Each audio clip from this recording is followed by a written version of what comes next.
Ndarawati mangguku, ngoten. Nggih. Merga kula semanten negara Ndarawati.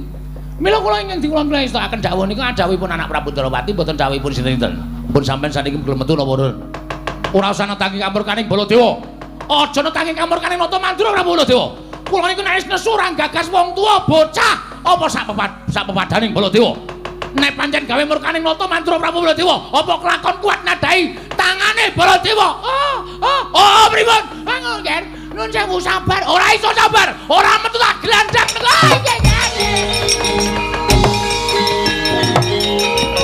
Ora tatanan.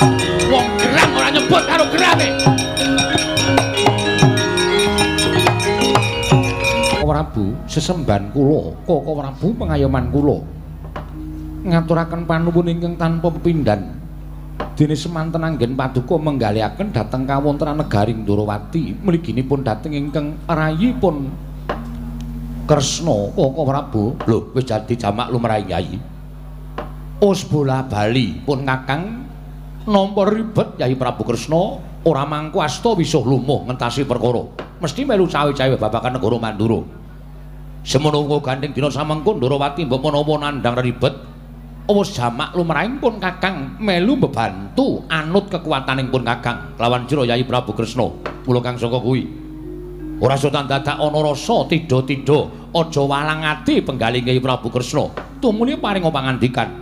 Eneng apa lan ana lakon apa ing tumanduk Projeng Ndarawati? Koko Prabu. Nggih. Mugi andados ing kaweningan estunipun perkawis menika mboten ngembet babakan tata kaprajan miwah kanalindranipun ingkang raying Ndarawati. Lho. Ora ana sambung rapeti kalawan kaprajan lan Kyai Prabu Kresna. Inggih mboten. Namung mugi kawuningan Koko Prabu menika ngembet dhateng kulawarga Dwaraka. Inggih rayi paduka, inggih putra-putra paduka. Ose ngembet marang kulawarga Ndarawati. Apa ana perkara kelawan garwamu katelune? Babar pisan mboten. Apa ana perkara kelawan putra-putra Ndarawati? Menika ingkang nembe badhe kula aturaken Koko Prabu.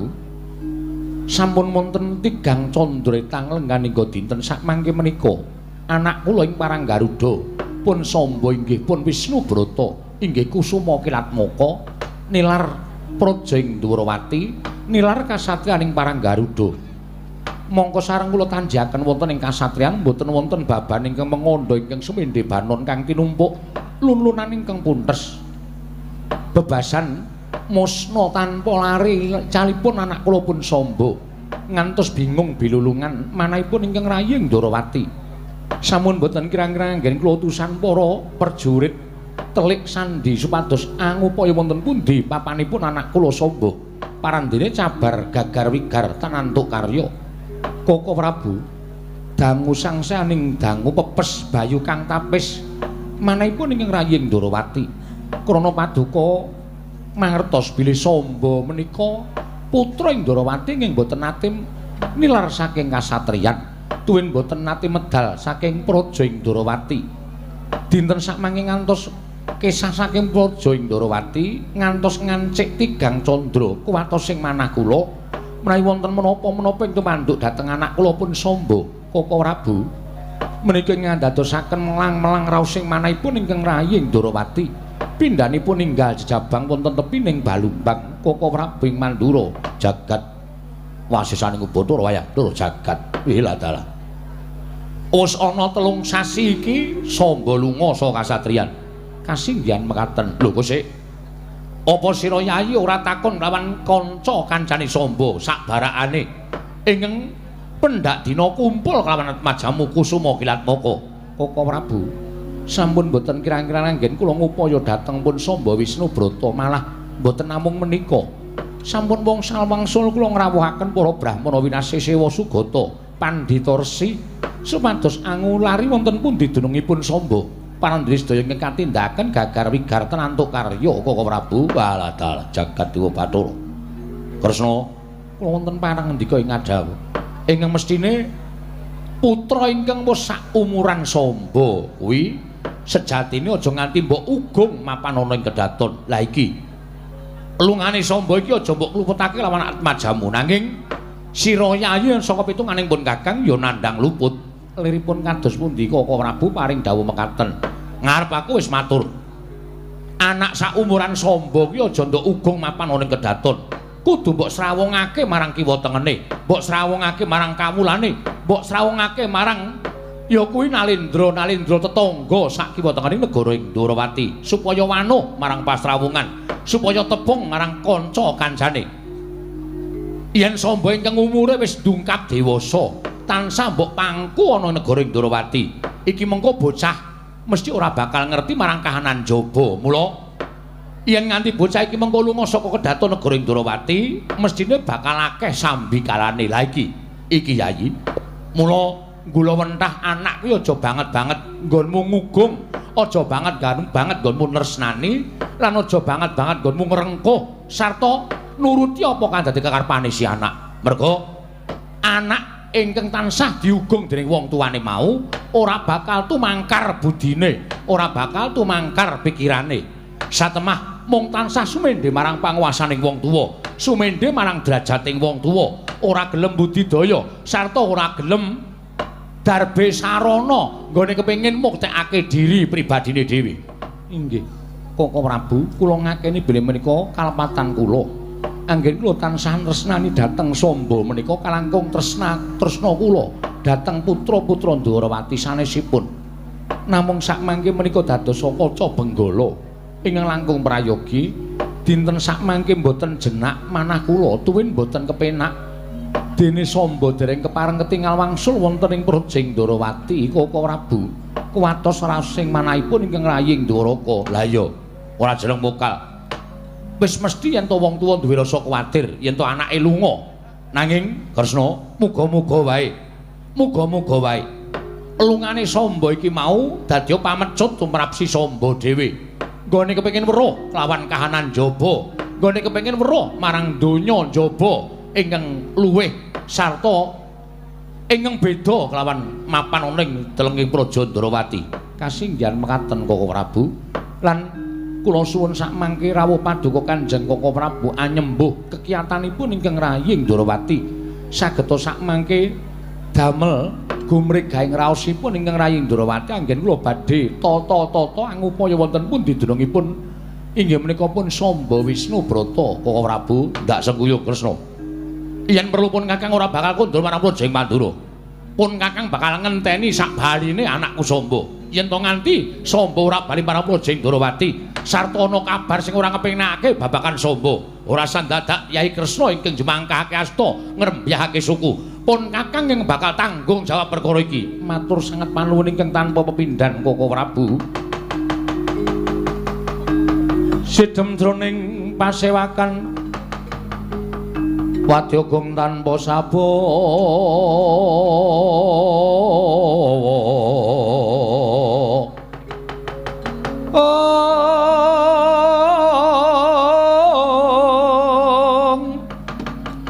Kapraban dening Sang Nalendra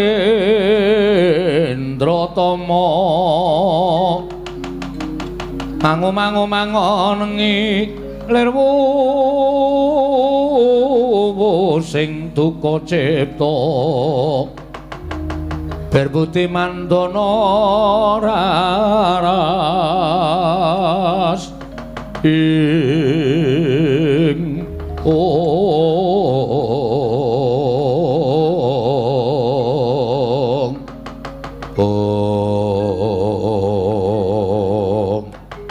Didemadyaning pasewakan Agung Negaring Ndrawati. Nalika semanten pirembagan Nata Agung ing Mandura miwah nata ing Ndrawati. Bebasan sanggaring para punggawa nayaka datan wonten ingkang wantun anyela pangandhanipun para priyagung kekalih.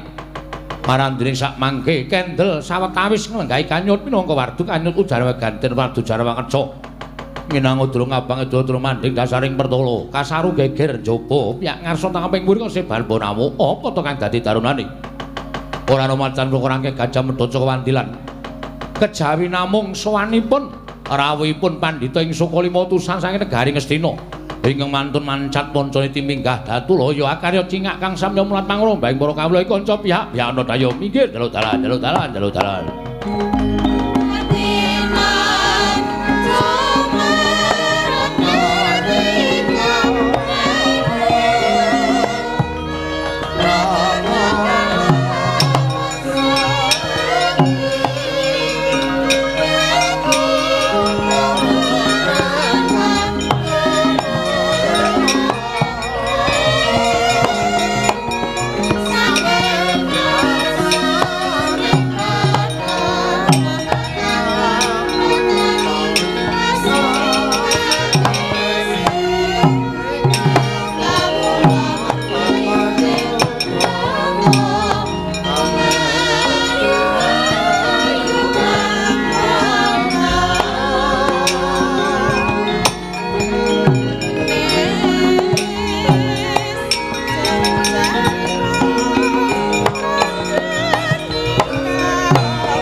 candhak alon tata trapsilanira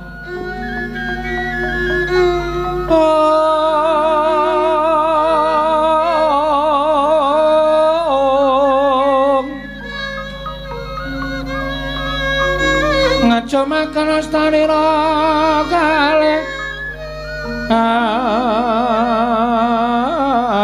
astanira kalih pisan yen ngandika magawe obranta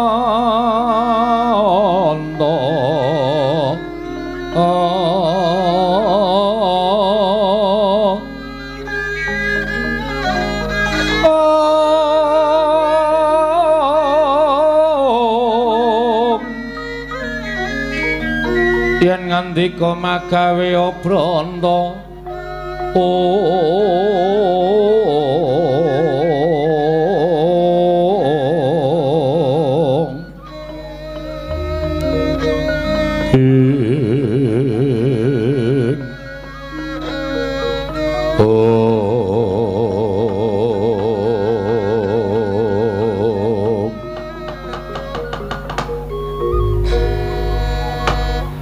Koko Prabu, Yai Prabu piye?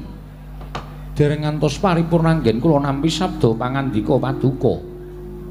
Menika mboten pangling kados sowanipun bapa rawuhipun bapa Penemban Durna wonten negari Ndorowati Koko Prabu. Lho la iya.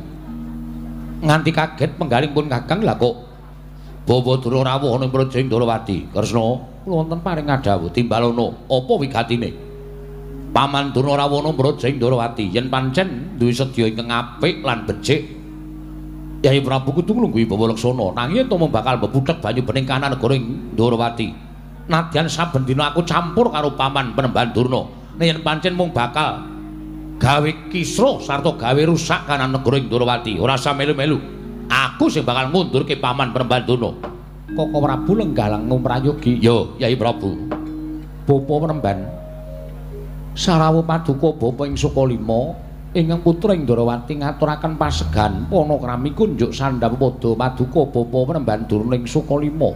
Bapa Penemban Astagfirullah swala sila berdobo suwalu gimbal sumorante hobela lha nuwun inggih Ger tansah pinanganing kawidatan ing sambi kula sawanipun ing bapa ing Sukalima mangya widada sawan kula niskala saha menawi sampun paduka ngendikaaken akarya bombong raos sing manahipun ingkang bapa ing Sukalima keparing ingkang bapa ngaturaken salam taklimipun ingkang bapa kunjuk ngersa paduka anak Prabu ing Ndorowati Ger Bapa Penemban kula tampi akarya bombong raos sing manah mboten langkung kasekecakno anggen jengandika lenggah Bapa Penemban Durna kula naknan sampun mboten kirang prayogi wiswanipun ingkang bapa ing Sukalima Bapa Penemban Durna winantu ing karaharjan rawuhipun lho menika anak Prabu Baladewa inggih kok lenggah wonten negaring Ndorowati lho Ndorowati menika nggene adi kula mula kula tekan mriki niku ya ora apa-apa lho nggih kula ya ming takon kok Nger sampun ngantos lajeng duka kados mekaten menika. Kula menika mboten duka, ning pancen watak wantune Baladewa iki kaya ngene iki. Oh nggih, menapa jenengan pangling? Mboten. Darjo rawuhipun. Pangestunipun anak Prabu Baladewa wilujeng, Ger, wilujeng. Dipun sekecaken lenggahipun. Oh nggih. Kalian sinten? Namung piyambakan. Piyambakan menapa Mbeta Kurawa? Anu Mbeta Kurawa. Menapa piyambakan? Anu piyambakan. Pendhita molak-malik njaluk dijotosi. Kosik Setyaki kosik. Wong ming molak-malik iku arep tok jotosi lho. Setyaki sabar. Ngestaken dawuh. Penemban kula ngaturaken karaharjan rawuhipun. Patih Udawa ya Patih Udawa, slamet tekaku ya Udawa. Pangestuku tampan ana Udawa. Kula pundi nggo jimat paripin daya ning kasantosan. Penemban Durna wilujeng. Sawe iki? Ingkang abdi pun Setyaki. Setyaki mbagake aku. Nggih, kasinggihan mekaten. Ces. Kaya siniram tirta wayu sembidu. Wah, Setyaki ya kaya ngono kuwi ta Setyaki. Wis saiki dipupus tekan semene wae. Lah mun duwe rasa ora seneng karo aku, pendak-pendak kowe mesti miloro karo aku wis cukup semene. Saiki kowe karo aku kudu ngraketake pas duluran, rukun. Ana tetembungan cerah agawe bubrah, rukun agawe santosa. Nggih. Mila dinten mangke nyuwun pangapunten. kula badhe mupus sedayanipun. Syukur. Awak dhewe kudu syukuran secaki. Iya. Dipun sekejaken lenggahipun Bawa Penemban Duna. Wis ora kurang penak praptaka ning negara Dwarawati. Bapa Penemban, Wonten dawuh, Ger. sumengko pengawak Bajrandamar sasi rawipun Bapa Penemban. Sajakipun mengko wigatos menawi dipun keparengaken ingkang putra ing Dwarawati cumadong dawuh pangendikanipun Bapa Penemban Durna ing Sukalima. Menika ngaten nggih, Ger. Ingkang sepisan kula menika tuwi dhateng kerarjanipun para anak putu kula ingkang sami mapan wonten negaring Dwarawati. Jernyatanipun kula menika sampun dipun tuwakaken. Kula menika sampun dipun sebut bapa. Mila kula menika nggadahi anak putu ingkang mapan wonten negaring Dwarawati. Kados pundi kawontenanipun lan bombong raosipun ingkang bapa ing Sukalima dene ngawuningane kawontenanipun paduka anak Prabu sakula wangsa tansah manggya widada nir ing sambikala. Syukur, Ger, syukur. Tansah nampi barokah saka ngarsaning Gusti Ing Maha Nasa. Matur sembah nuwun Bapa Penemban Duna. Oh inggih. Dene ndungap angka kalih. Sowan kula menika mboten saking pikajengan kula piyambak. Namung kula menika di dapur dipun utus dening anak Prabu Duryudana. Dipun utus dening Nyai Prabu Ngastina. Inggih, Ger. Wonten menapa lan wonten kedadosan menapa ing Pandhawa wonten negaring Ngastina? Dene Nyai Prabu Duryudana ngutus kalian Bapa Penemban Duna sowan dhateng negaring Dwarawati. Menika ngaten. Mugi andadosna ing kawuningan ingkang rayi ing negaring Ngastina inggih anak Prabu Duryudana menika paribasanipun sampun pepes bayu kang tapis. Sampun boten gadhahi kekiyatan. Malah sajakipun nglokro anggenipun lenggah dampar negari Ngastina krana kecalan memanik ing penggalipun anak Prabu Ngastina. Lho. Memanik penggalipun Nyai Prabu Duryudana menika menapa garwa Ngastina oncat Sanes. Lajeng menapa ing dados sababipun? Krana sampun wonten nuwun sewu tigang candra etang kelengganika dinten sakmangke menika putu kula pun Lesmana Mandra Kumara menika nilar praja ing Ngastina. Nilar praja ing Ngastina mongko mboten wonten baban ingkang mangandha ingkang sumindhi banon kang tinumpuk. Malah mbok Lesmana anggenipun kisah menika mboten pamit kaliyan sinten-sinten. Kula nuwun sewu, anak Prabu Ngastina menika sampun budidaya ngetapaken para wadyabala supados angupadi wonten pundi durungipun putu kula Lesmana Mandra Kumara parandene ingkang katindakaken gagar wigar tenantu karya. Malah anak Prabu Ngastina menika ugi ngrawuhaken para brahmana winasih sewa sugata, para pendhita, para resi supados angulari wonten pundi durungipun Lesmana parandene gagar wigar tenantu karya. Bawa Duna. Wonten dawuh. Nuwun sewu. Kyai Prabu Ngastina kok dadak ngrawuhaken para pendhita, para resi, para brahmana. Kula nuwun sewu. Apa Ngastina kuwi ora ana pendhita? Kula nyuwun pirsa. Apa Ngastina kuwi ora ana pendhita? Wonten. Sinten? Kula. Nanging sabab menapa panjenengan boten kersa ngupaya wonten pundi durungipun anak kula Lesmana Mandra Kumara? Jare pendhita kondang monyor-monyor. Jare pendhita wasis waskiteng esti, jare pendhita ngerti sadurunge winarah, jare pendhita ngerti lelakon sing bakal kelakon. Lah ing atase menggoleki Lesmana kok dadak ngrawake para pendhita brahmana resi saka jaban rangkah. Apa pendhita Sukalima ki ora ana gunane? Tasih wonten kok, Nggih. Lah kok ora goleki? Kula menika menawi boten dipun dawuhi, boten tumandang karya. Awit kula menika rumaosi bilih kula menika gesang ngeyup dhateng pepadanipun anak Prabu Ngastina. Mila menawi kula menika boten dipun dawuhi dening anak Prabu Ngastina, kula tartemtu boten badhe wantun ngrumuyeni purba wasisanipun Alendra Ngastina. Lah, nalika semanten sasampunipun ngrawuhaken para brahmana kathah sanget menika iwadene boten saged manggihaken wonten pundi dening Lesmana Mandra Kumara. Tumunten anak Prabu Duryudana nimbali dhateng kula. Bawa Duna dipun timbali. Nggih. Lajeng dawuh kaliyan ingkang Bapa ing Sukalima. Bapa Penemban Duna kula nyuwun. Bapa Duna ingkang rumagang karya angupadi wonten pundi anak kula Lesmana? Pripun carane supados Bapa Duna saged manggihaken anak kula Lesmana Mandra Kumara? Tumunten kula kesah saking negaring Ngastina. Jumujuk wonten negaring Dwarawati. Nuwun sewu, miturut keterangan Bapa Duna ing kados mekaten menika, tegesipun Bapa Duna menika boten diutus Kyai Prabu Ngastina. Merga menika iga bertekele Bapa Duna piyambak. Lah nggih niku. Lah kok ngendika diutus sami kemawon kok, Nggih. Mungkin arya pawadan sampun ngantos dipun damel ruwet perkawis menika ingkang wigati kula menika wonten negaring Dwarawati. Sowanipun Bapa Duna menika wigatosipun nuwun sewu ngaten menika lho.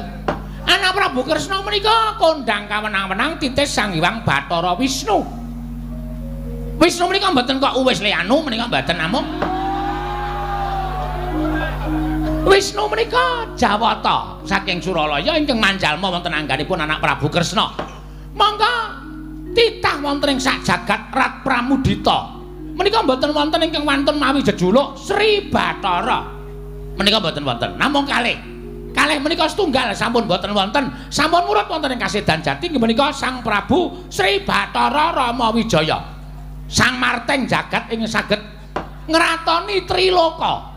Menika Sang Prabu Rama Wijaya. Angka kalih sasedanipun Prabu Rama Wijaya ingkang lenggah minangka dadi Sri Bathara menika namung Prabu Kresna. Ateges Prabu Kresna menika titising Sang Hyang Bathara Wisnu. Mangka Wisnu menika lantip ing panggraita. Wisnu menika lantip ing panggraita, wasis ing paningal lan sak piturutipun. Mila sowan kula wonten negari Ndarawati menika nyuwun pepadang dhateng paduka anak Prabu Ndarawati wonten sukaliraning penggalih panjenengan paring pitedah wonten pundi dunungipun putu kula Lesmana Mandra Kumara ingkang wigati samangke pados badhe kula kanthi kondur wonten ing negari Ngastina. Oh, Nger. Kula nyuwun pepadang nggih, Nger. Kula nyuwun pados manah kula menika supados enggala cetha tuwin manah kula menika enggala padang Kresna paduka paring pitedah wonten pundi dunungipun Lesmana Mandra Kumara menika, Nger. Bapak Durna wonten dawuh nuwun sewu. Estunipun menawi kula menika boten nandang ribet mesti kemawon kula tartemtu sak biyantu dhateng Bapa Penemban Durna. Nanging gandeng kula menika ugi nandang ribet. Lho.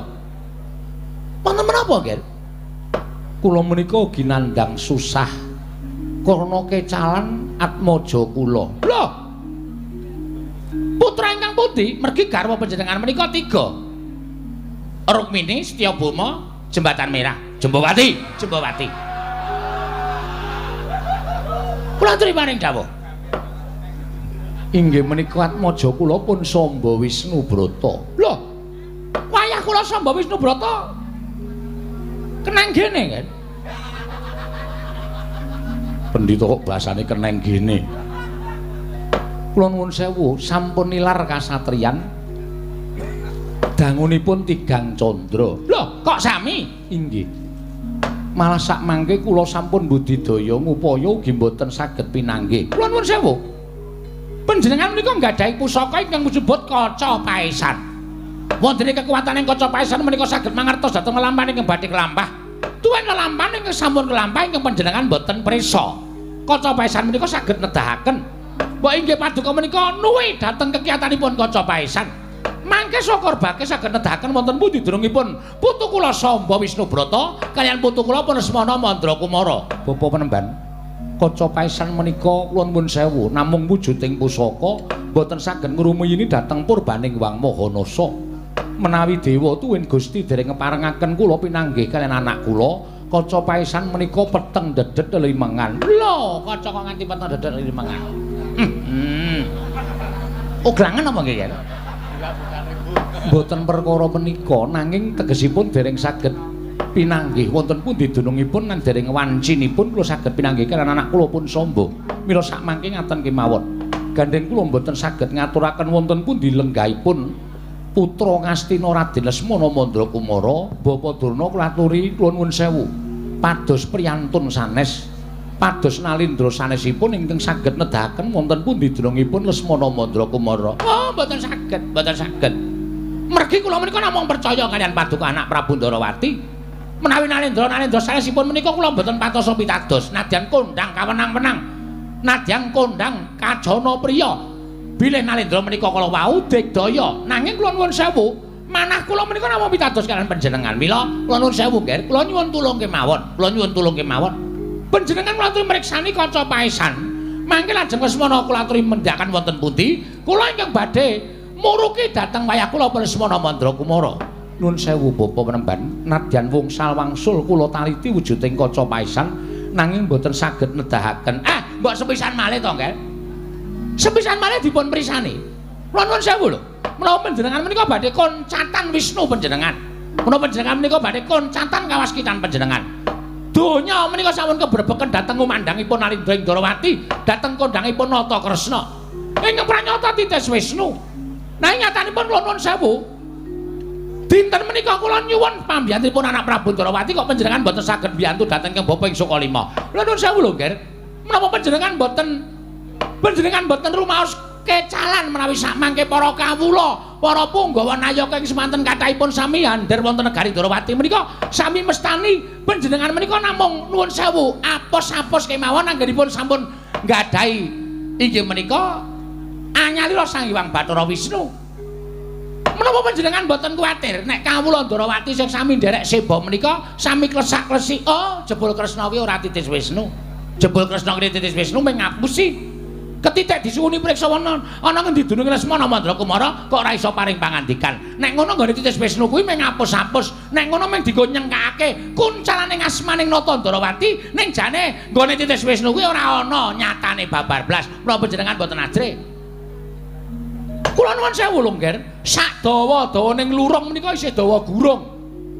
Nanging dinten samangke menawi panjenengan boten saged ngaturaken wonten Widodari Lesmana Mandrakumara, menika mangke panjenengan badhe dipun raosi para kawula. Panjenengan badhe tetel kalanidan panjenengan anggenipun titis Wisnu menika mboten badhe dipun pitados dening sinten-sinten kemawon, Nger. Kula suwun kanthi sanget dinten samangke kula aturi paring pangandikan. Nek mboten malah kula nuwun sewu lho, kula ingkang badhe mbiyawaraken nek Nata Ndarawati menika dudu titis Wisnu, nyatane ora iso nemokake ning ndi Lesmana Mandrakumara.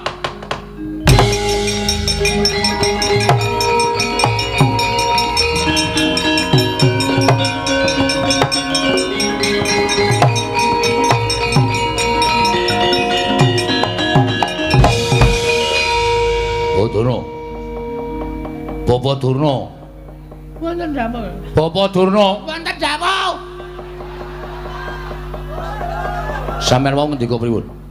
Sampeyan wau omong pripun? Oh nggih. Nuwun sewu sampun supen. Nembe kemawon paring dawuh kok supen niku pripun? Sampeyan aja gawe geger negara Ndarawati lho. Kula wis matur karo Yai Prabu Kresna.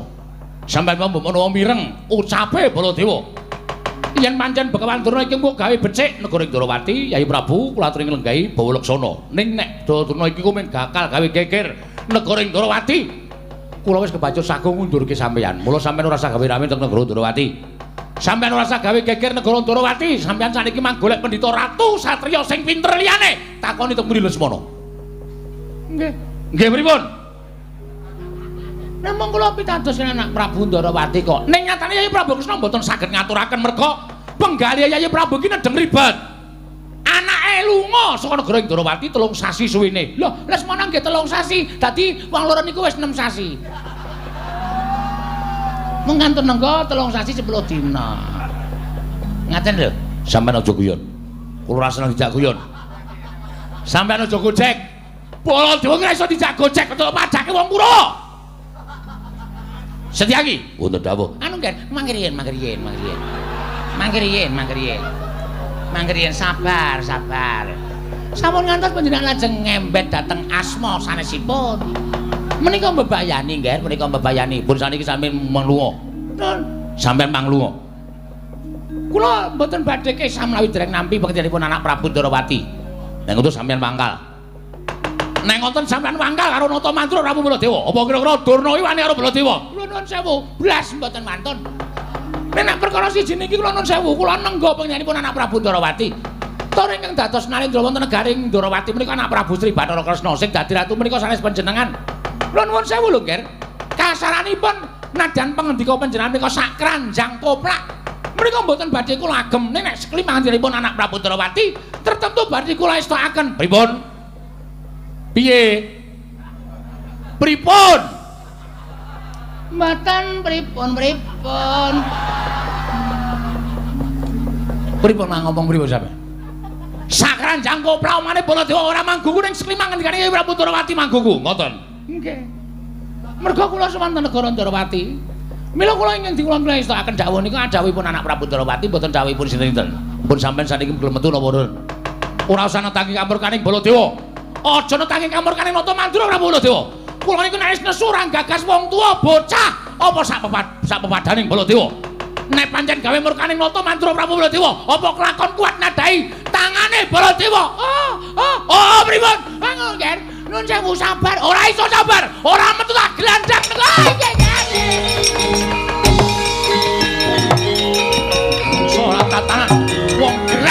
ribut karo gerame.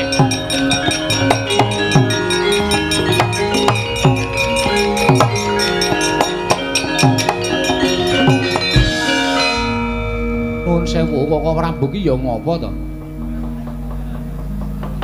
Petungan kula sing kurang gawean niku kok mboten kok ming Begawan Durna, ning Baladewane kok ya kurang gawean. Lho, kuwi sik. Kowe aja ngawur, gawar-ngawur. Aku ngene iki mbelani karo kowe. Nuwun sewu, kula mboten pengin dipun belani. Wong nyatanipun rembagan menika menawi dipun rembagan di sae-sae badhe paripurna ning gandeng panjenengan menika nuruti karo mubal babaling kanepson wekasan paring pangandikan kalian Begawan Durna. Ing kados mekaten menika nuwun sewu, nek Durna ora trima mangke Ndrawati kriwikan dadi grojogan geguyon dados tangisan dadi ajanging pasulayan. Yen panjenengan Begawan Durna nggawa Kurawa, aku dhewe kepakan Trajang Warasata Kurawa. Estu. Yo. Lair batos Tenan. Mongko kula menika kulina panjenengan menika bengak-bengok ngaten menika biasane sing temandang ming Setyaki karo Udawa. Sampeyan ming nuwun sewu bengak-bengok ingkang sakawit bareng tekan peperangan ming kaya mandor lungguh karo tudang-tuding Setyaki. Wonten dawuh. Nek didhawuhi Koko Prabu Mandura aja gelem. Iya, ngestaken dawuh. Nek kowe gelem perang karo Kurawa utawa kowe nyempalani karo Begawan Durna, kowe mbadal dawing nata Ndrawati, kowe aja melu aku, melu Koko Prabu Mandura. Iya, ngestaken dawuh. Aja gelem perang. Oh iya. Udawa Wonten dawuh. ora sah perang. Kula niku mboten nate perang kok sinuwun. Upama perang ya mung gilok-gilok ke mawon. Anggere kowe wani ngestokke dawing Koko Prabu Mandura, aku sing ora trima. Oh iya, ngestaken dawuh. Iki kusik. Iki piye to iki kok di stop kabeh iki piye iki?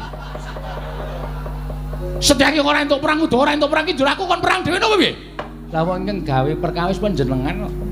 Sakmenika ngaten, panjenengan sakmenika menawi estu-estu panjenengan menika ndumbani dhateng Rayi Ndrawati lan junjung derajatipun ing Rayi, panjenengan kedah medal Jawi. Tumunten manggi Begawan Durna nyuwun ngapura kalian Begawan Durna. Piye? Nyuwun ngapura kalian Begawan Durna. Ora sudi. Nanging mboten purun menawi peperangan kula aturi nandangi piyambak. Iya, tak tandangi piyambak. Nandangi dhewe kok ning kene isih tenguk-tenguk. Ayo, metu coba. Ayo, Pak. Iya.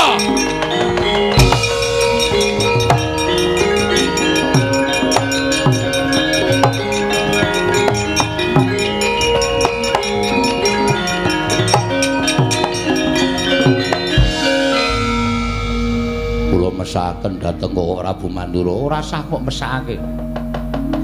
Mengko ndak tuman dienggo pengajaran wong sing ora iso meper marang mubal babaling karepson ya wis ben nek ora dingonokne ndak ora kapok.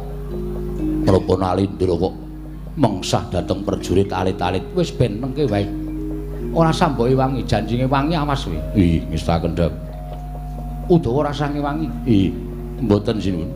Janjine wangi awas. Ih, ngestaken dawuh mboten ajeng nonton pareng. Entuk ning ora sange wangi. Oh iya, ngestaken dawuh. Nah ngaten lajeng keparengipun Setyaki wonten timbalan. Samengko sira ndak utus. Nggih. Ora usah mapake para sata Kurawa ning tak utus kowe metu alun-alun pepungkuran. Nggih. Golek ana samba. Aja pati-pati kundur marang Projeng Ndrawati yen to ora bareng gandeng astane anakku Kusuma Kilatmaka. Nono ngestaken dawuh. Paduka Koko Prabu badhe tindak dhateng pundi? Lan ngertiya durung wae aku matur kelawan Koko Prabu Mandura. Sayektine nampa nawala saka kadang-kadangku para Pandhawa. Ora mung samba ning Abimanyu uga sawetara ninggal Tanjung Anom ya ing Plongkowati. Mula dina samengko netepi marang kewajibaning Nata Ndrawati, ingsun bakal tedhak marang Projeng Amarta. Perkara samba ndak pasrahe kelawan Setyaki lan Udawa. Nggih, ngestaken dawuh. Nggih, ngestaken dawuh sinuwun. Aja kaya bocah cilik bodhan kang padha sibing sun kundur ngedatun. Kawula nyuwun pamit madal pasilan. Sing ati-ati aja kaya bocah cilik Dimas Setyaki lan Kakang Pati Udawa. Purna gati ning paranggilan. Salsa kundur kedatun jeluk saking dampar ketara kinawit gambaran gading kadhaken sanggaring Palomban Cedi. Manggung ketanggung Japa Paloro ing sami ngambil upacaran keprabun. Kawijinan saking Mandura tindak nyosi Narata lamun katinun saking Mandura kaya tansah katon ubayane.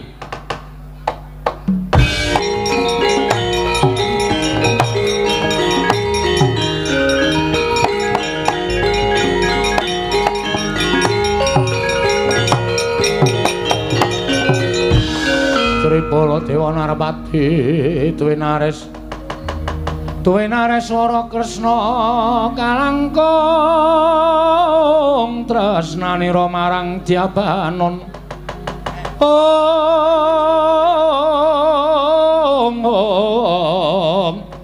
marang Dyabanon Cinawi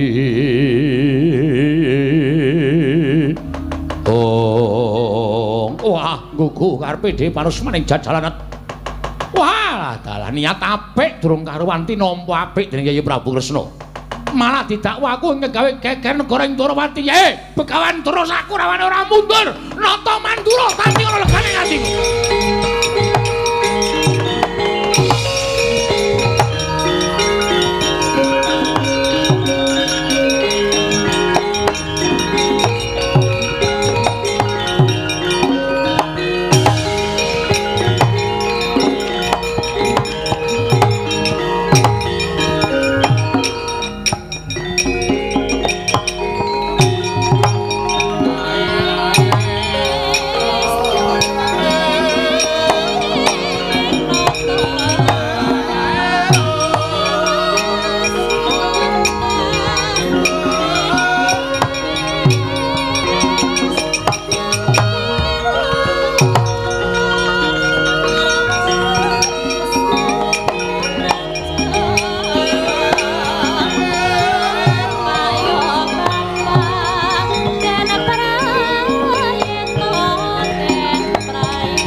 panalingan ora majaring ratri linenggak jangganira kapisanan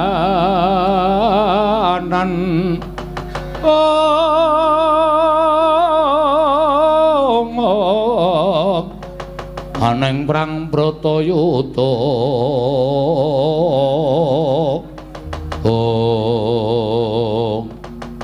Kakang Mremban Durna enten apa kok sampeyan kok medal saking negari Ndarawati sajak gugup kaya wong keweden.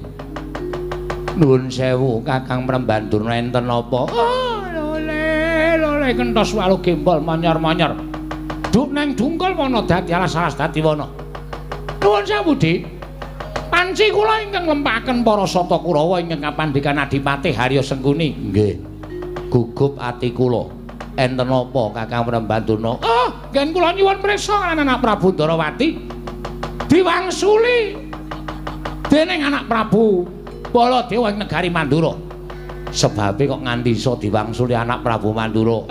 Sejake kula pancen meksa, niat kula pancen diat karo anak Prabu Ndarawati supaya nuduhaken tempundi dununge Lesmana Mandrakumara. Merga kula duwe penemu yen to nata Ndarawati niku ngerti sarana inggih menika pusaka kaca paesan. Iso ditonton lan iso mangerteni menyang Adi Lesmana Mandrakumara. Ning tinemune Sinuwun Ndarawati mboten paring dawuh. Wekasan kula rada sengol leh kula nyuwara. Lah niku sing marai kaya ngoten niku. Sing marai kanane mboten sae sampeyan ling ngendika sengol.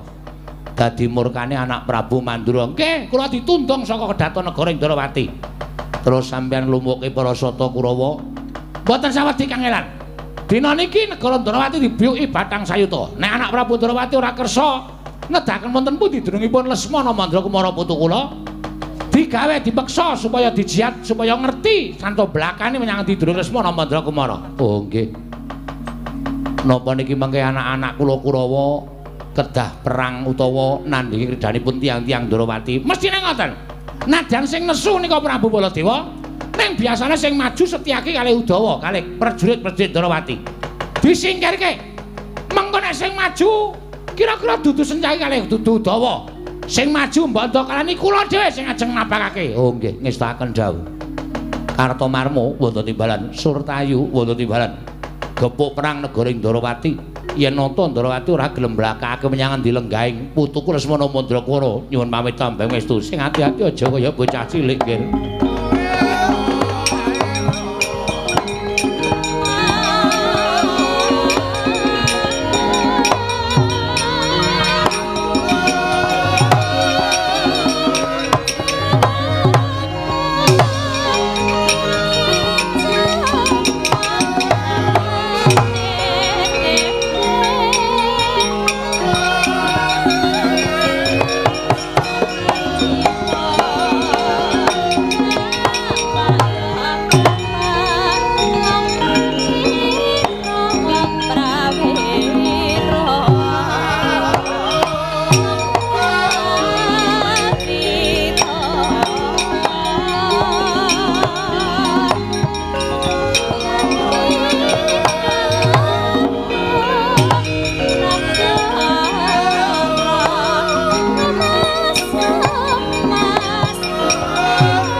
Bapak keperanggul munggo ngayuda kewapak bawat nyobentar bawat nyobentar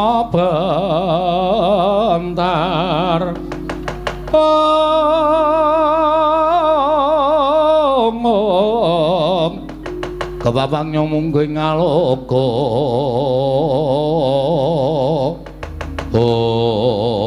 wah kuku karepe dhewe arep marwoy inggih Koko Prabu dampyak lakoning Prasata Kurawa ngener ana negara Indrawati monggo aku mau lagi wae ndukane karo Bapak Penemban Durna ingkang semune meksa karo Yai Prabu Ndrawati supaya mblakake menyang Tidurung Lesmana Mandra Kumara monggo Yai Prabu Ndrawati nedeng susah merga putrane ya kuwi anakku Samba lunga saka negara Ndrawati saka ing Paranggaruda lah kok Penemban Durna meksa karo Yai Prabu Ndrawati supaya mblakake menyang Dilungguhing Lesmana Mandra Kumara nganti aku wani karo paman Penemban Durna kowe ndene arep ngopo kowe inggih piye inggih dipun dawuhi dening Bapak Penemban Durna didhawuhi ngopo inggih dipun dawuhi supados sowan dhateng negari Ndrawati kosek wis cetha kowe mapane negara Ndrawati kok dadak kowe matur sowan negara Ndrawati niatmu apa inggih Koko Prabu niat kula anune sapa piye iya niat kula jatosipun dipun dawuhi dening Bapak Penemban Durna supados sak mangke meksa dhateng Koko Prabu Ndrawati nedahaken wonten pundi lenggahipun inggih punapun Anggir Lesmana Mandra Kumara tegese kowe bakal ngramah negara Ndrawati kowe bakal gawe geger negara Ndrawati yo sarana kowe meksa Yai Prabu Ndrawati ngono apa piye nyuwun pangapunten sekawit Bapak Penemban Durna paring dawuh kalian kula bilih kula kedah mapakaken Senopati Ndrawati kedah ngasuraken Senopati Ndrawati menawi kepengin pinanggih kalian anak kula Lesmana Mandra Kumara Setyaki Udawa ana kene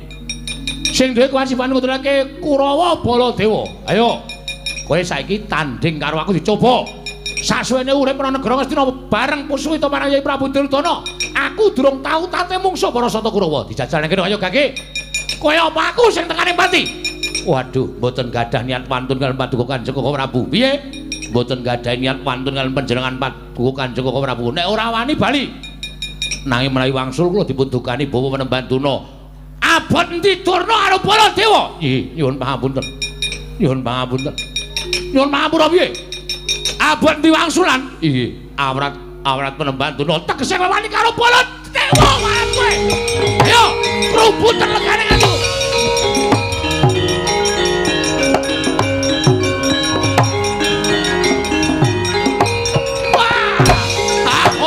ora mrikus kewaton ora ngakon mati dereng aku derajat wani karo Baladewa lan awak glaring jagat lan menunggulan kowe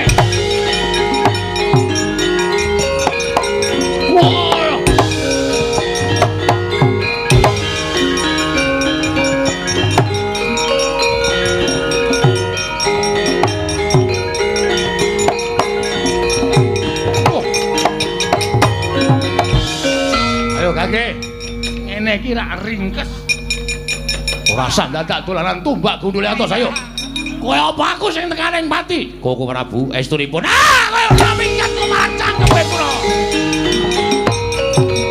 aja mati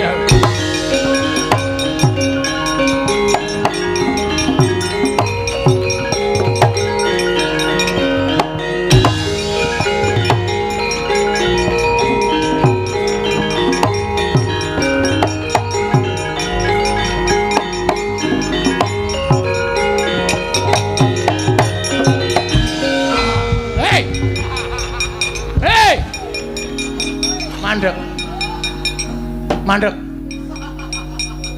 Durmagati nggih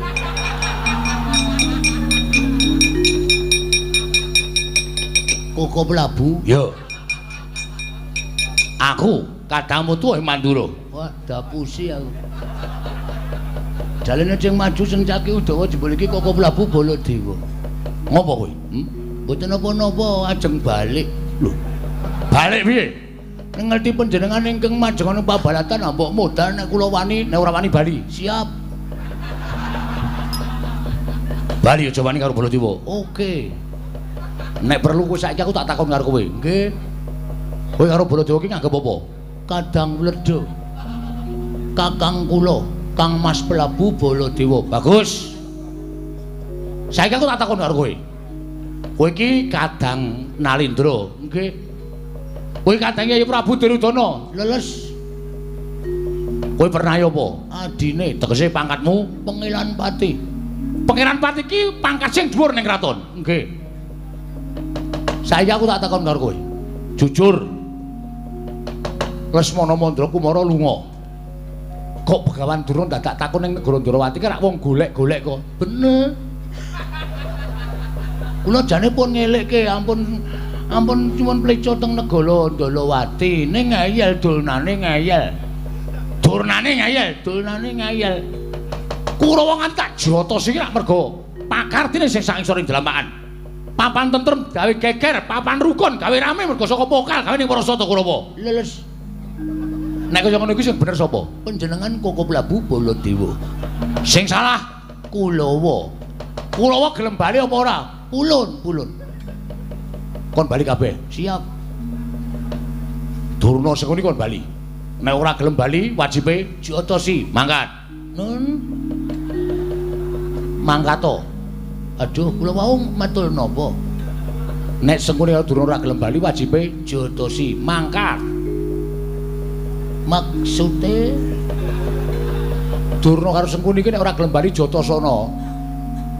kula Hmm. nek nesu Omong sing ngakon Baladewa. Siap.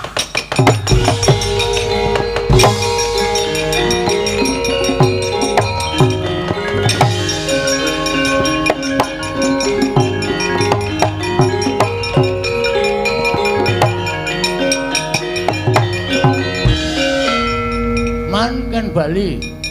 Sing ngakon sapa? Sing ngakon Koko Prabu Baladewa. Lho ora kowe kok malang krik ning ngarepe pamanmu iki ngopo? Sampan kan bali. Ming jawabane dua saja. Apa? Gelem apa ora? Nek gelem Bali penak awake, ora gelem kula minangka wakiling Koko Prabu Baladewa kon jotosi sampeyan. dur kowe iki ora edan. Aku makmu cilik, mangane kula dijotosi Koko Prabu nuwun ngapunten nek sampeyan ora gelem bali, kepeksa kula ceng ngajal sampeyan. Kok edan ya.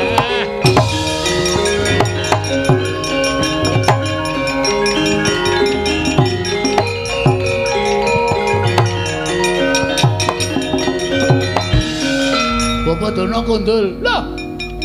Bali piye? Iki goleki anakmu Lesmana Mandra Kumara. Anak Prabu Ndrawati kudu gelem nutuake menyandi Durna Lesmana Mandra Kumara. Kok kon bali karepe piye? Pulang apa tidak? Nek bali penak awamu lah gelem bali nun nyapunten kula kepeksa wani karo sampeyan. Durmagati. Aku mbahmu. Aku kuwi bapak gurumu, aku gurumu saka lima. Aku wong tuamu kok karwani karo benganture jemen kuwalat. Kuwalat sing ngomong copo.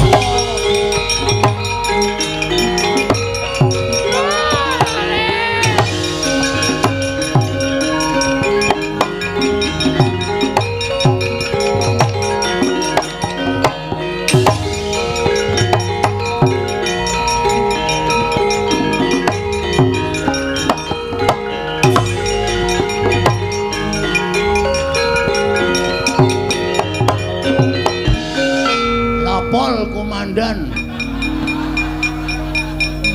Durmagati piye? Kulawa pun resik. Mundel kabeh. Cengkuni kula jotos, Durna kula jotos. Bagus. Nadyan rupamu ala. Nadyan kowe kuwi nuwun sewu peranganing Kurawa. Ning sakake Kurawa cacah 100 ki nek ana prenculane wong apik, Kurawa bakale tumular dadi apik. Nggih, Mula kowe tetep dadi wong apik. sendika. Nek kira-kira Durna Sengkuni arep mindak sing ora prayoga, mbok eleke. Siap. Wis ngono kowe bali. Nggih, Wis bali yo. kula jeng teng mriki mawon. Lho. Ngopo nang kene? Kula mesti dibales karo Sengkuni karo Durna. Kuwi perkaramu. Sing baku kowe kudu wani jejeke adil lan bener. Nek kowe wani jejeke adil iki apa? Pitukane kudu tok dodo, kudu tok tanggung. Nggih, nggih. Lara ora apa-apa. Mati ora apa-apa. Ning belani bener. Oke, siap. Ning mati tenan kita. Ora dikeloyok kalau Cengkuni kalau Durna nglekoso Wis kono bali yo. Balya goleki Lesmana aja ganggu gawe kemerdekaning negara Ndarawati. Nggih, nyuwun pamit. Sing ati-ati aja kaya bocah cilik durung ganti.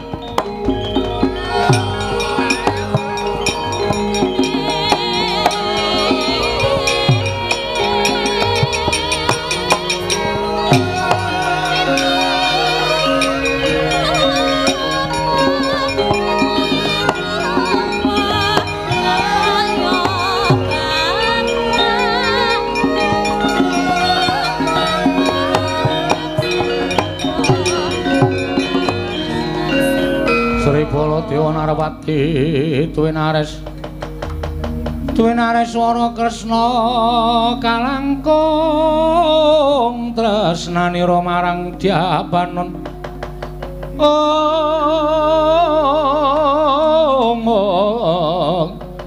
marang Dyabanon Cinawi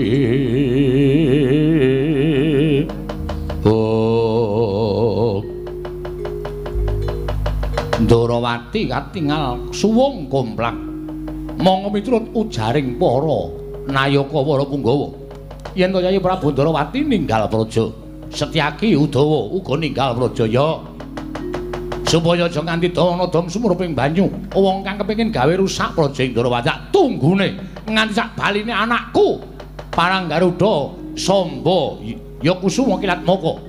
Ora pati-pati aku bakal kundul marang praja ing Mandura yen to durung weruh timbule anakku lanang Paranggaruda Samba Wisnubrata.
Datang minangka slampahing sangya Kurasata Kurawa.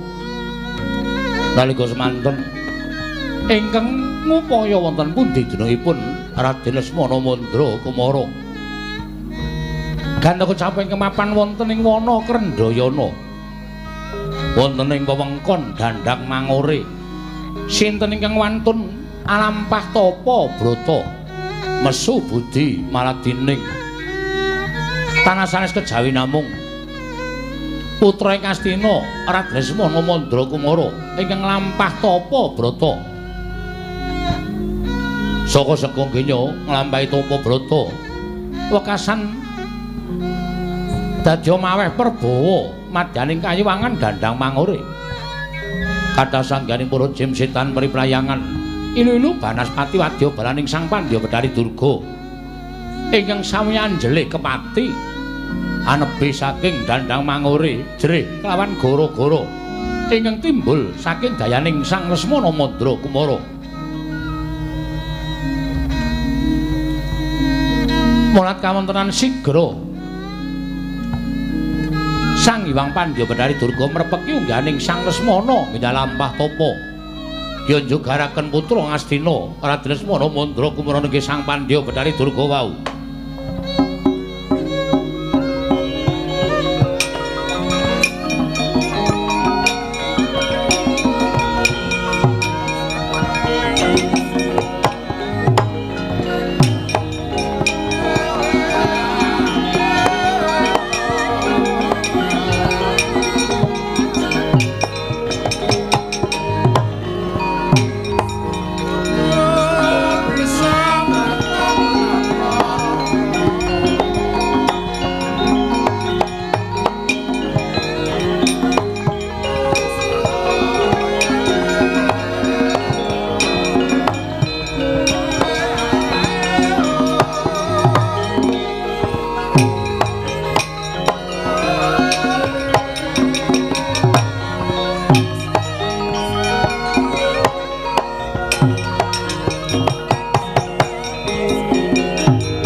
Irim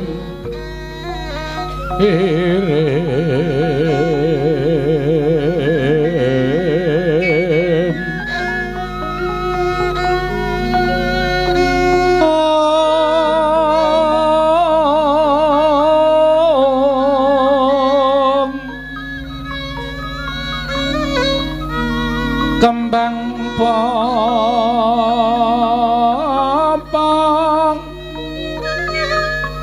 terate bang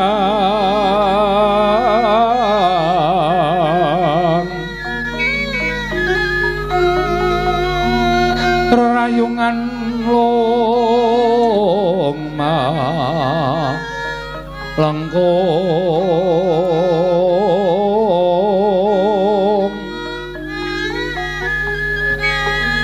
tumalong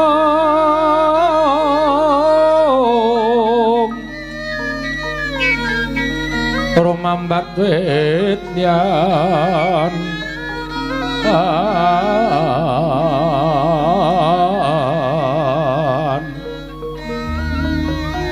kowe semu kang mawon raras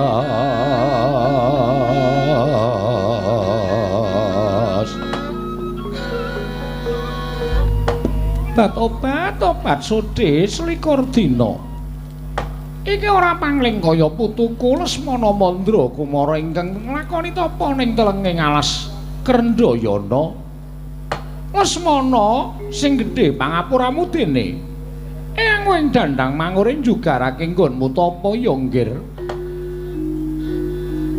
boten dados menapa eyang kepareng kula ngaturaken sembah sumungkeming pangabektinipun ingkang wayah pun Lesmana katur ngersa paduka Kanjeng Eyang Pandya Betari Durga iya tak tampa pangestune Eyangmu tampanana ya Lesmana kula pundi nggo jimat paripih dayanana ing kasantosan ndadekake gumun rasane atiku dening atase selawase urip ana ing alam padang ora nate nglakoni tapa brata ora nate nglakoni semedi lah kok ora kaya sagedhagan iki kowe nglakoni tapa ning telenging wana Krendayana mongko kowe lungguh ning Sela Gilang patobat kowe iki jane tapa apa Dharma Wisata ing atase tapa kok obat sak ngisore nggonmu nglakoni tapa kok mbledher kulit kacang monggo ya ana wadah Nagasari barang ing atase nglakoni tapa kok sangu panganan lho boten kiyat kula menika nggadahi sakit padharane yang menawi mboten maem utawi telat maem kemawon padharan kula sakit mila kula anggenipun tapa nggih mbeta panganan kuwi tegese nggonmu tapa ora tulus tekaning lahir batin lah pripun wong nyatane ya ora kuwatenan kosek to saiki aku tak takon karo kowe janjane nggonmu nglakoni tapa kuwi duwe gegayuhan apa mugi andadosna ing kawuningan Eyang kula menika nampi sasmitaning dewa supados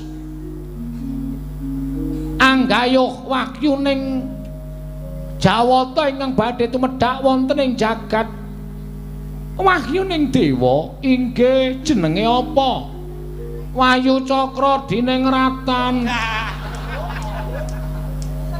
Wahyu apa?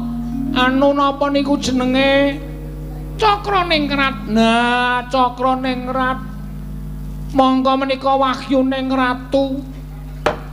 Dasaripun benjang menawi Kanjeng Rama Duryudana sampun lengser ke Prabon sing dados nalendra kula. Mongko nek kula mboten kedunungan wahyuning ratu menika mangke kula badhe mboten kiyat lenggah dampar mila Eyang Kula nglakoni tapa menika kula kepengin kedunungan wahyu. Tobat. Yen manyen kaya mengkono becik banget kang dadi gayuwamu Lesmana. Mula terus nanggonmu tapa nganti besok kowe entuk kedunungan wahyu Cakraningrat. Mangke riyen eyang ampun tindak saking papan mriki jalaran sareng kula manah-manah menawi ndika Kanjeng Eyang boten sabiyantu kalian kula taunana windanana kula boten badhe saged kedunungan wahyu. Mila kula nyuwun dhateng jengandika Kanjeng Eyang keparenga sakmangke Eyang bantu kalian kula sageta kula kedunungan wahyu. Carane piye? Eyang minggah wonten ing Kahyangan Suralaya nyuwun wahyu menika saking Iwang Pikulun Bathara Guru.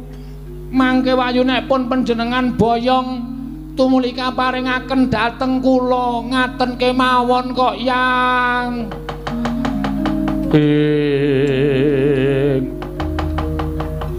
Tansah marepamoring sukma sinukmaya winayu ing asepi sumimpen telenging kalbu.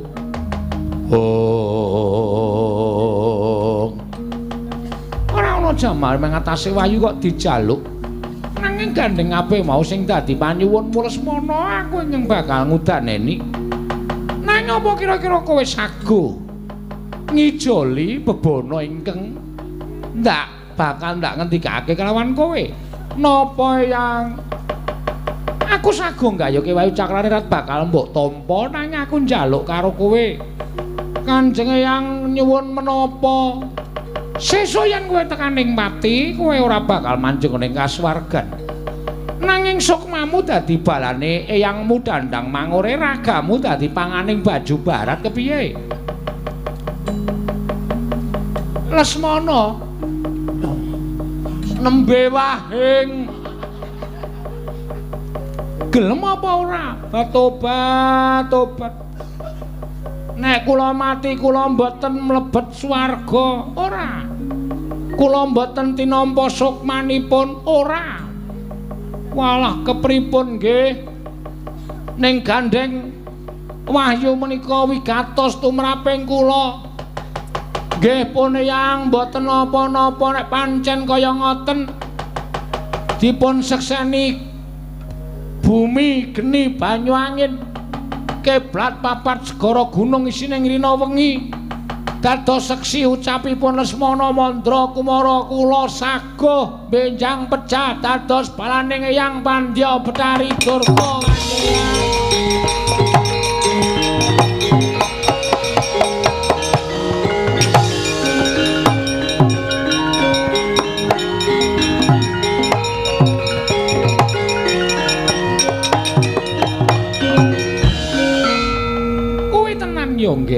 Nggih mboten ajeng goro. Yen tenan tunggunen ana ning papan kene. Aku bakal munggah ning Kahyangan nyuwun wayu Cakraningrat saka Iwang Pikulun Jadimurti yen lumrah aku ingkang nyuwun mesti bakal diparingake Lesmana. Matur sembah nuwun. Sembah kula ingkang nderekaken jengkar paduka Kanjeng Eyang. Wis to, ora usah kuwatir tunggunen ning kene lak jaluke wayu Cakraningrat.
Pandita kang kinare wangsit pindha kombang.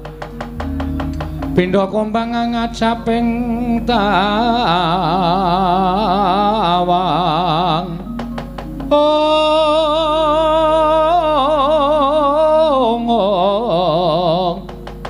Susuh angin ngendi gone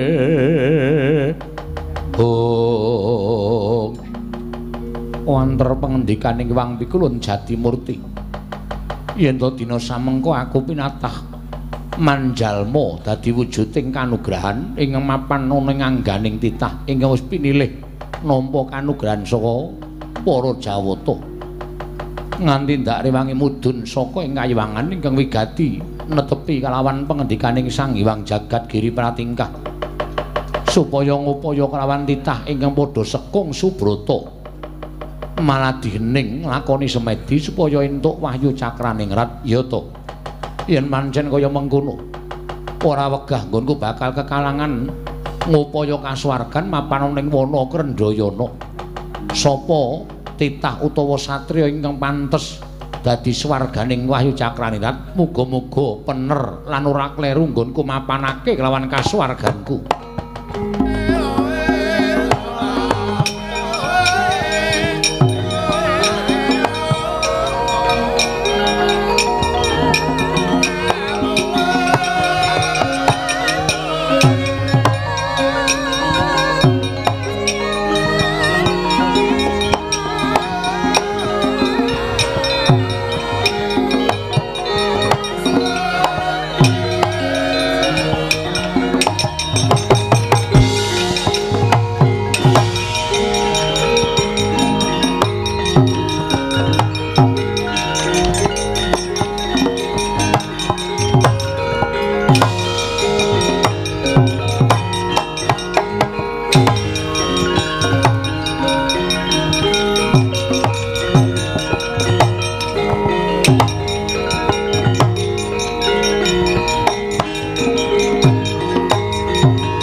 Pandhawa tata Gatiwisraya Indriyaksa sara maruta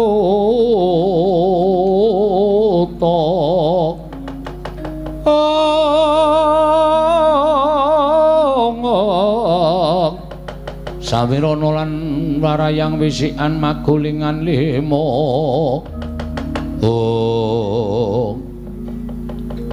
mak klebat liwat ana ing ngarep aku. Bareng tak wis padake batu-batu ora pangling iki wujuding wahyu. Ingkang mudhun saka ing kadewatan. Apa pancen kepara nyata yen to kowe wahyu cakraning rat? Nyuwun pangapunten Pandya Betari Durga. Kula ngaturaken sembah pangabekti kula kunjuk. Tampa gawe legul gawaning ati ora liwat pangestuku tampan ana ya wahyu cakraning rat. Kula pun dinggo jimat.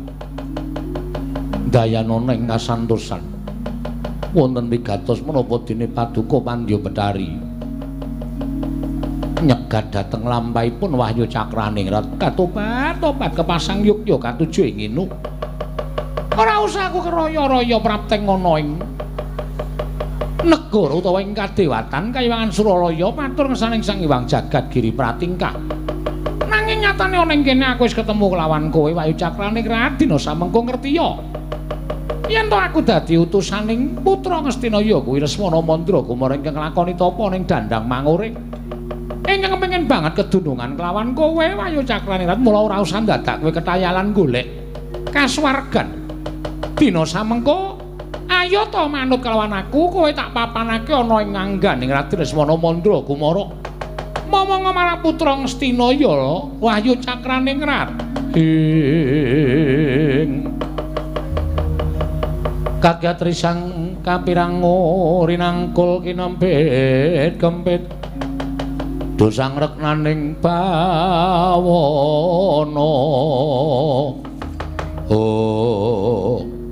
mboten wonten jamak maripun ngatasipun wahyu kok mapan angganipun titah sarana dipun peksa kula menika kadhawuhan milih dhateng jiwanipun titah menika kala wau sarana nintringi dhateng titah menika Pandya Betari menawi trep dados warganipun ingkang abdipun Wahyu Cakraningrat tetep dados kasuwargan kula nanging menawi mboten inggih kula nyuwun pangapunten kula mboten saged momong dhateng satriya menika kala wau langkung-langkung wanten ngendikanipun Sang Hyang Jagat Giri Pratingkah menawi kula momong dhateng satriya ingkang watak angkara Budi Candala dayanipun Wahyu Cakraningrat menika mboten dados dayaning Wahyu Kanalindran nanging malah badhe mbesmi jagat saisinipun nanging menawi trep lan pantes raga menika kula mong sayekti sak mangke badhe ambabar kesaenan wonten ing Madyapada mila kula nyuwun pangapunten Pandya Betari kula mboten saged nuruti menawi dados pangandika paduka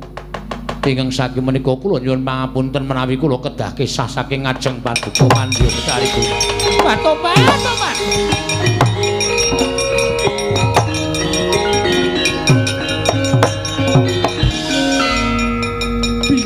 piye malah mak klebat lunga so ngarepake Bendari Pandya Betari Durga Batobat anggem apa aku ora iso ngoyak karo kowe Wahyu Cakraningrat Batobat kowe mlayu tak oyak tak candak dadi apa kowe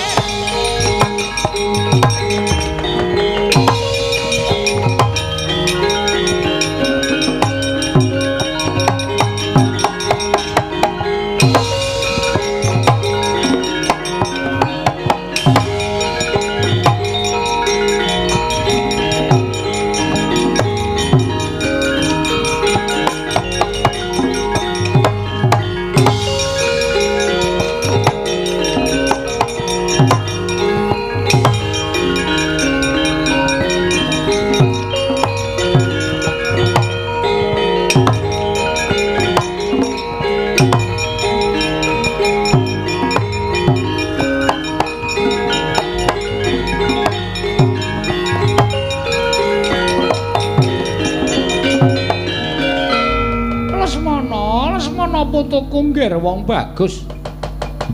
Setemene wong dadi penjangkamu bakal kelakon nanging lah kok merucut saka gembolan wal saka kudangan. Leripun kados pundi Eyang? Kok Eyang kok gembrobyos kados mekaten? Aku oyak-oyakan karo Wahyu Cakraningrat. Dheweke takon manjing ngene nganggamu ora gelem. Tumuli mlayu sing ngarepane Eyangmu Pandya Betari Durga tak oyak Batobat ora kewagang.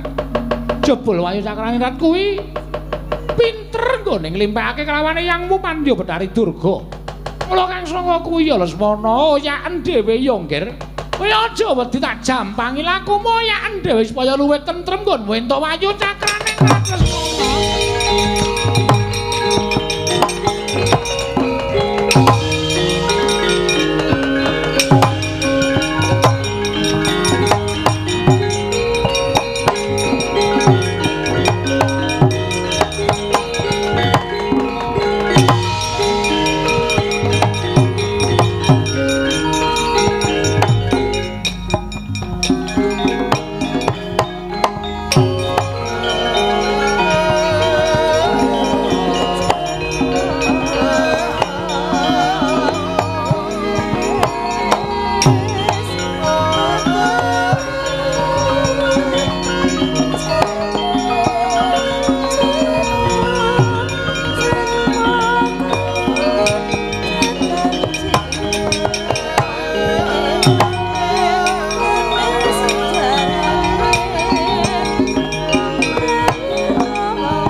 Wonten ing kidul Kilen Wanakrendayana menika ta warnane putra Indrawati satring Parang Garuda Raden Samba ya Raden Kusuma Kilatmaka Alambai Topo Broto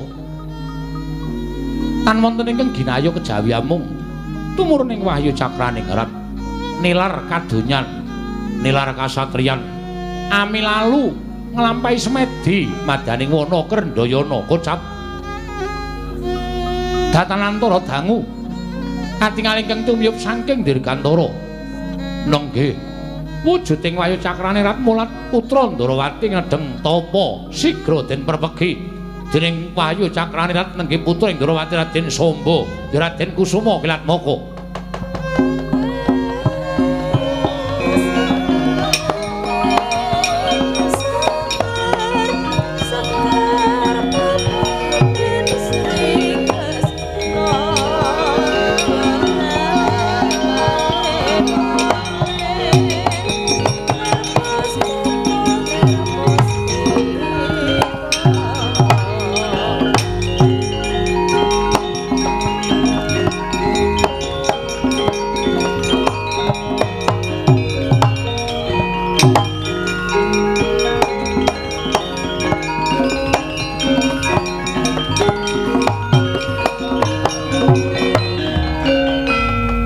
Kacarian putra lamun kawekasan yeka wisanggeni maya Wisnu Pratenta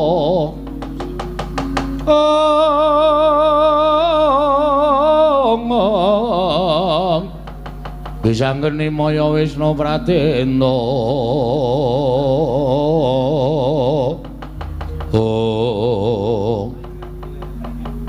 Mastu Nomo Sidam Skaring Bawana langgeng Raden Samba ya Raden Kusuma Kilatmaka putra ing Ndarawati ingkang alaku tapa brata semedi ana ing wana Krendayana ora ana ingkang giginayuh kejaba mung tumurun ing wahyu cakraning rat mbok menawa wis dadi bejaning satru ing parang Garuda ngawruhana ulun ingkang merpeki kelawan jeneng kita ulun pangeja wantaing wahyu cakraning rat Anggir Samba gandeng wis mbok tuku kanthi sarana prihatin mula ora ketang nggonmu wis milara kelawan awakmu dhewe sarana laku semedi kabeh mau bakal ana ijole sarana ulun manjing ana ing angganing Raden Samba apa ingkang mbok gayuh wis kasembadan nanging sumurupa wong kedunungan wahyu kuwi ora gampang sabab kudu duwe watak jujur sarta sabar lan ikhlas aja nganti duwe watak dahwen kemeren pati open luwih-luwih tumindak angkara budi candala kanthi cara kaya mengkono yen to nganti pambeganing Raden Samba kuwi ora iso ngilangake watak adigang adigung adiguna ya nyuwun pangapura yen to aku ora betah mapan ning angganing Raden Samba. Nah yen to Raden Samba bisa nyingkirake watak adigang adigung adiguna sartane nduweni watak sabar ikhlas. Mbok menawa ya Raden Samba ingkang wis pinilih dening para Jawata bakal pinardawa kamulyane nedhakake Nalendra ana ing nusa Jawa iki Raden Samba.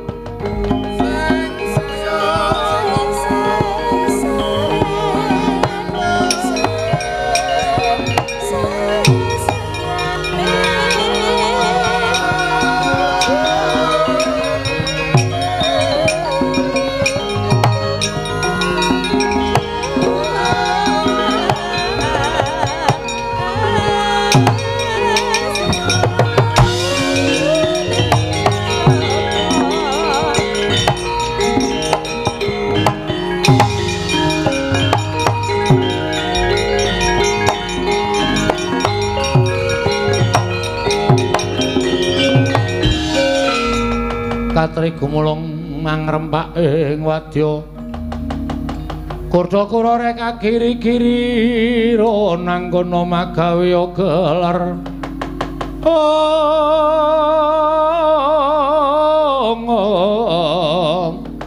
magawe gelar wang-wang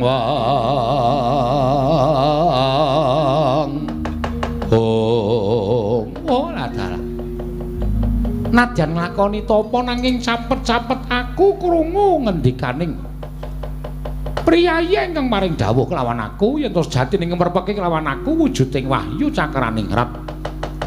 Mongko wis manjing ana ngangganing Raden Samba. Alah dalah.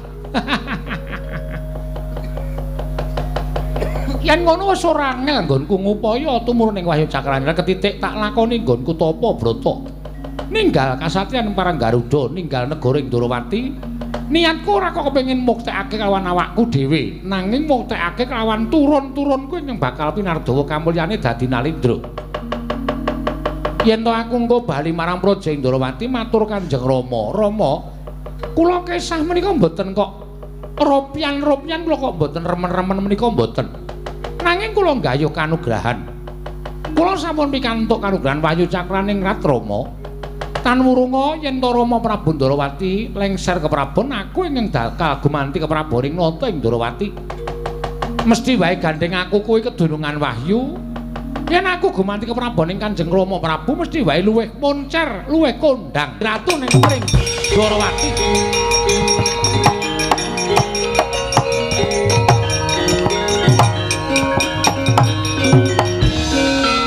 Wong Mastu Rama Sidam sekaring bawana langgeng.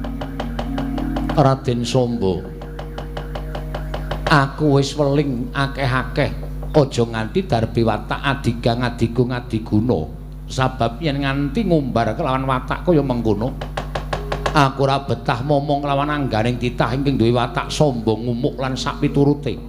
Nyuwun pangapura Raden, paripaksa aku uncat saka angganing Raden Samba. Walah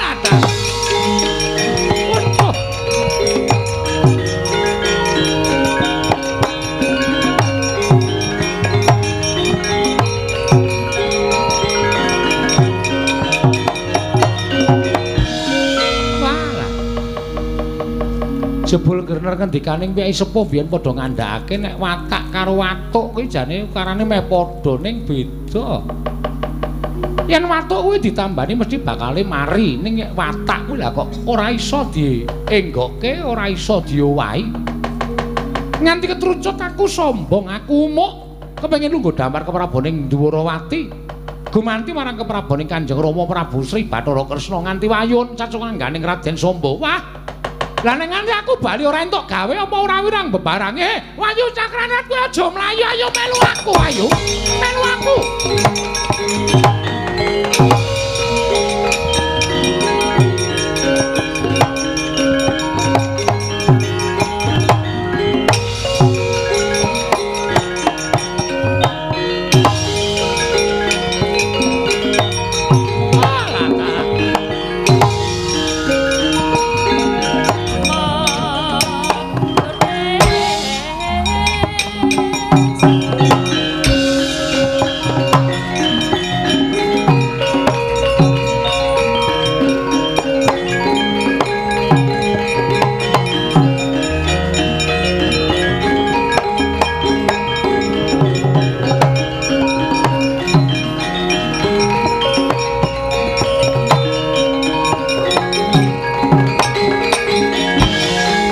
Kadangmu padha arantena becik desa amendemo baris kang prayitna tinumpesan ayo saranta iku wong Dwarawati. Ong Mastu Nama Sidam sekaring bawana langgeng. Penemban aja kaget aku ingkang prapta ning pertapan mringin putih. Sira Sang Mahayogi banget nggone nglakoni gentur tapa brata semedi maladihening. Mongko aku wis ngerti marang ceceking penggaling Sang Penemban ya Sang Pinandita. Tanole kejaba mung gayuh tumruning wahyu kanugraning dewa. Penemban gandeng dak sawang saka paningal permana jati katon resik jiwaning Penemban madu bronto ing wringin putih. Mula saka penemuku ya mung sira ingkang pantes dadi swarganing wahyu cakraning rat Penemban.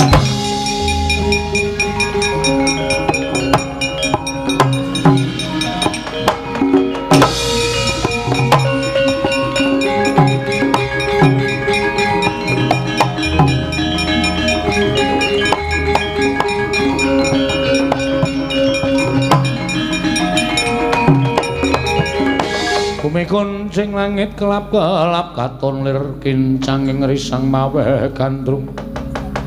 Sabaran katulu wukir moyak mayik saking Dyas Baliwur. Kaya wis weruh marang jatining wahyu ingkang wis manjing angganing Sang Penemban Madubronto.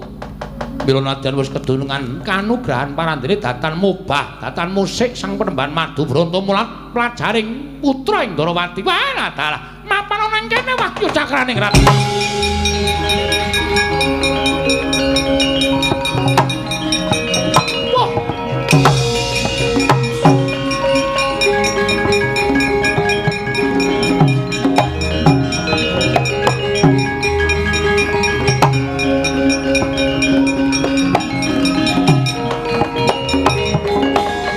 Nuwun sewu. Radi kaget raos sing manahipun ingkang abdipun Madubronto. Raden panjenengan menika sinten? Teka mlajar-mlajar lumajar mlebet wonten ing telenging petrabaan. Yen kowe durung tau tepung karo aku ditepungake wae putra ing Darawati satring marang Garuda Raden Samba ya Raden Kusuma Kilatmaka. Wonten menapa dene jengan ndika mlajar-mlajar Penemban. Ora usah dadak mbok tedeng aling-alingi. Ingkang kedulungan wahyu cakraning rat merga playuning wahyu mlebu ning petrabaan pertapan. Tumuli elang ndak kedhepake manjing angganing Penemban Madubronto. Mula kang sengko kuwi ora usah dadak kakehan gunem sing tanpa guna praptaning putra ing Darawati ana ngarepaning Penemban Madubronto. Saya timung kepengin nyuwun wahyu bakal ndak boyong. Nyuwun pangapunten. Estunipun kula mboten badhe owel sarta anggrundel nyaosaken wahyu. Nanging kados pundi anggen kula badhe nyaosaken jernyatanipun sak mangke sampun lenggah momong dhateng jagadipun Madubronto. Kula mboten saged ngaturaken dhateng jengandika Raden. Yen ngono aku ingkang bakal ngruda paripeksa. Lho, lajeng serananipun anggen paduka badhe ngruda paripeksa. Kowe tak pateni wahyu oncat wahyu bakal manjing angganing Raden Samba ya Raden Kusuma Kilatmaka.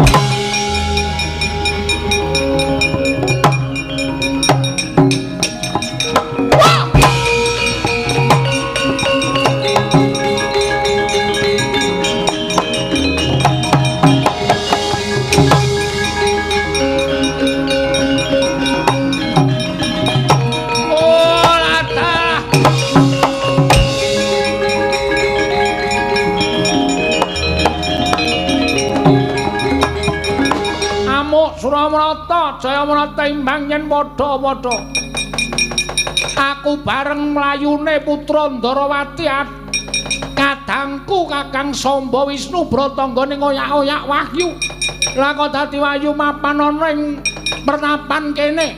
Kowe sapa Penemban? Kula Madubronto Raden. Panjenengan sinten? Lesmana Mandra Kumara.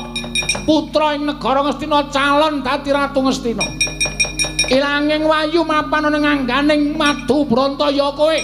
Mula tak jaluk menawi kula mboten ngaturaken. Wah, lakon mati dening aku kowe Madubronto.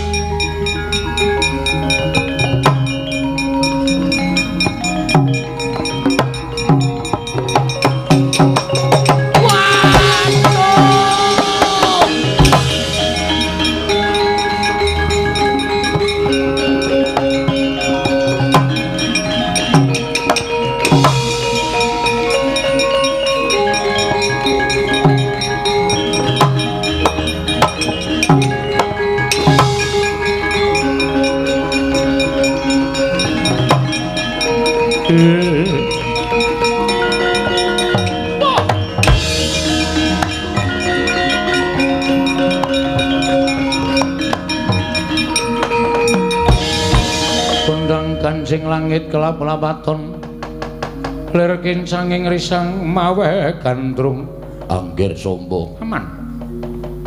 Mboten nginten Paman sedaki dumugi wonten mriki. Nggih. Wonten menapa Paman? Dipun utus dening Ingkang Rama ngobati Angger Samba. Mindran saking kasatriyan parang Garuda. Mboten kok pados kamuktening pribadi kula namung napakaken dhateng gesang kula. Liripun kula tapa wonten ing wana Krendrayana nggayuh wahyu cakraning rat ingkang sekawit wahyu sampun mapan angganipun ingkang putra ing parang Garuda nanging oncat tumuli mapan wonten ing pertapan Wringin Putih manjingangganipun pandhita muda nami Madu Branta. Kula suwun boten dipun paringaken badhe kula pejahi. Kula kenging daya Prabawa kontal kaprapal kendang kapracundang. Paman, kepasang yogya katujuh ing nginu. Paman rawuh wonten ing papan mriki kula nyuwun senjata pitulung pendhita Madu Branta kapejahana. Nggih. Kula dumugi mriki menika dipun dawuh supados madosi anggen sombong. Menapa mboten langkung prayogi menawi menapa ing sampun paduka lampahi menika dipun aturaken ingkang Rama Narendra ing Darawati. Sinten ngertos ingkang Rama saged belani dhateng anggen sombong. Oh inggih, inggih ngestaken dawuh Paman.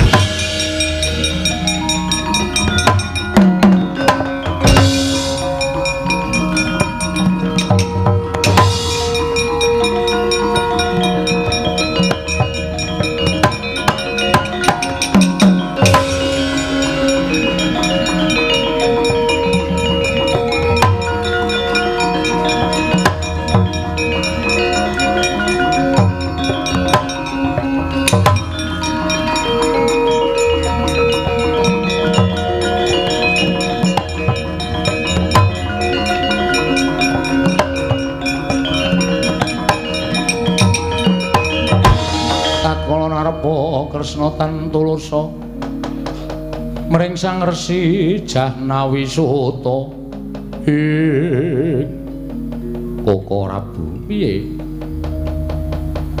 sampun boten gadhahi pengajeng-ajeng krana kesahipun anak kula pun Abimanyu monggo paduka sampun kepareng lan paduka Kanjeng Koko Prabu sampun sagah angupaya wonten pundi dunungipun anak kula nanging kenging menapa anggen paduka tindak mandheg mangu sajak katingal bingung penggalipun Koko Prabu Janaka wonten dawuh ya ming ana parapatan negara Ngamarta mau pun Kakang ora prasaja pun Kakang ora bloko upama pun Kakang kuwi nyambut gawe ora bakal bisa rampung merga penggalin pun Kakang uga ora jenjem atiku uga ora jenak liripun kados pundi ngerti yo pun Kakang mbok pasrahi ngupaya menyang dilunganing Si Abimanyu ku satemene pun Kakang uga bingung merga putraku Samba ya Kusuma Kilatmaka ing Paranggaruda uga wis 3 sasi iki ninggal kasatriyan ora coba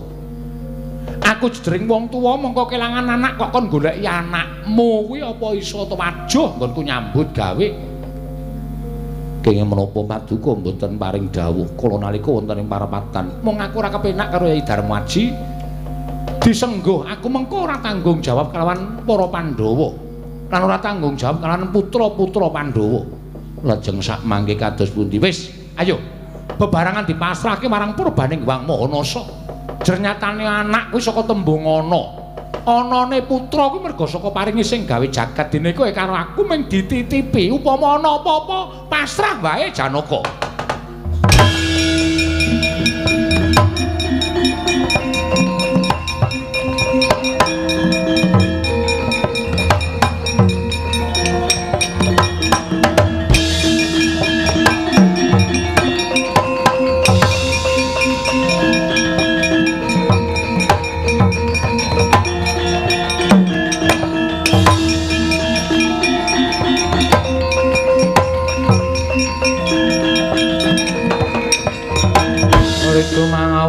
awur warahan tengaraning ajurit gong maguru gongso Samba inggih kula Kanjeng Rama kula ngaturaken bekti kula kunjuk ya tak tampa pangestune wong atuwamu tampan ana kula pun dinggo jimat paripih Setyaki boten timbalan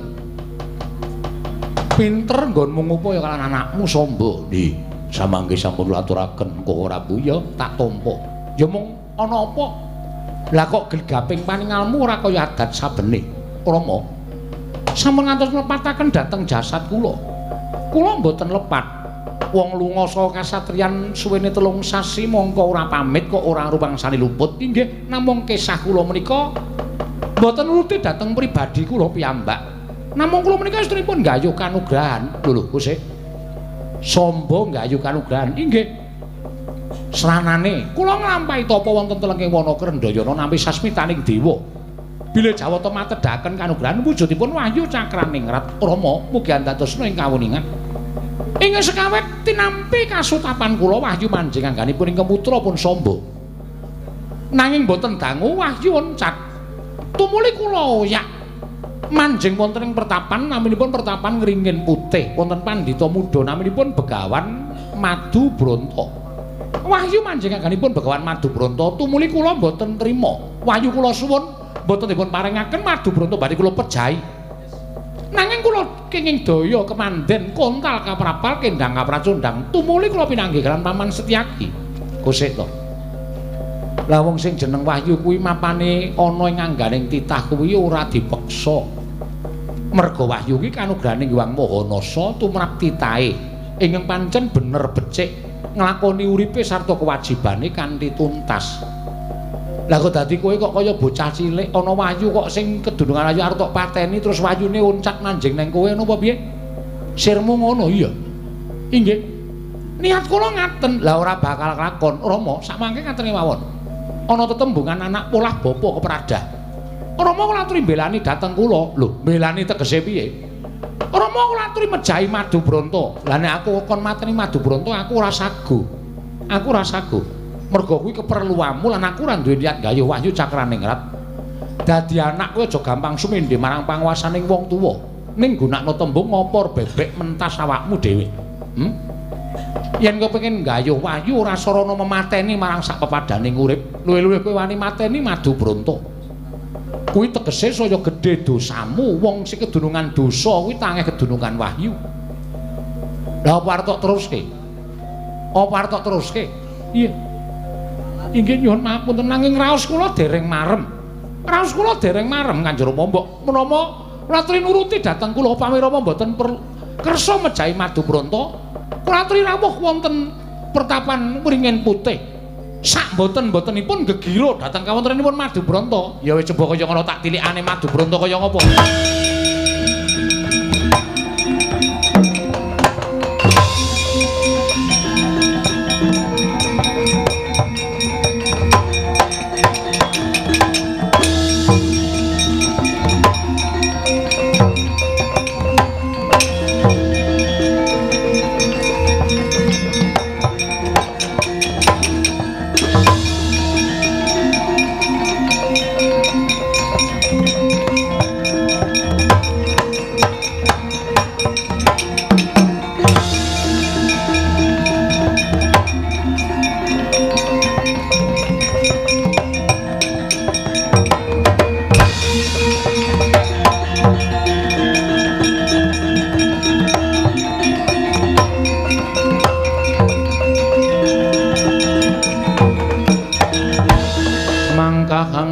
Sesumbar lindho bumi kunjing kumaludhuk kuntur ketup ing tobat iki to ing ngaran Madu Bronto inggih menika Pandya Betari Durga iya pancen mengkono wonten menapa teka mlebet pertapan ketingal ngisih siyung pasuryan abrit amber gadak katandha bilih paduka Sang Pandya Betari Durga nedeng nawung duka para nyata.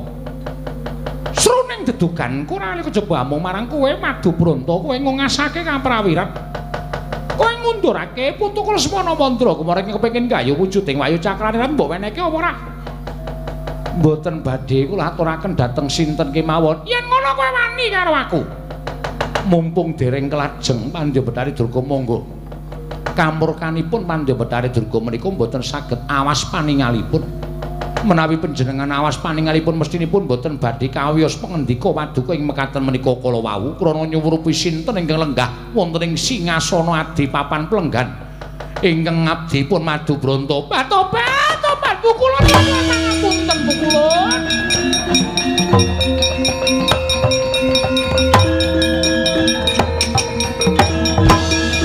Sewu-sewu karapatanipun ingkang ngabdi tadah wadana.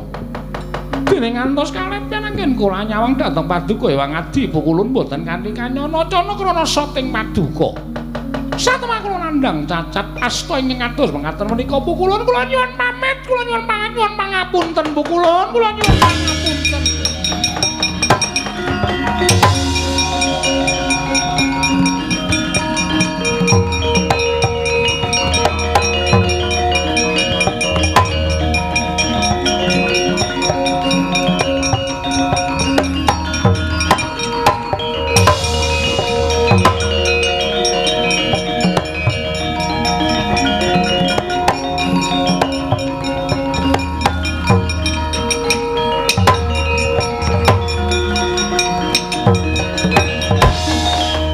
bala Pandhawa mbiyuk gumulung mangung siring sata Kurawa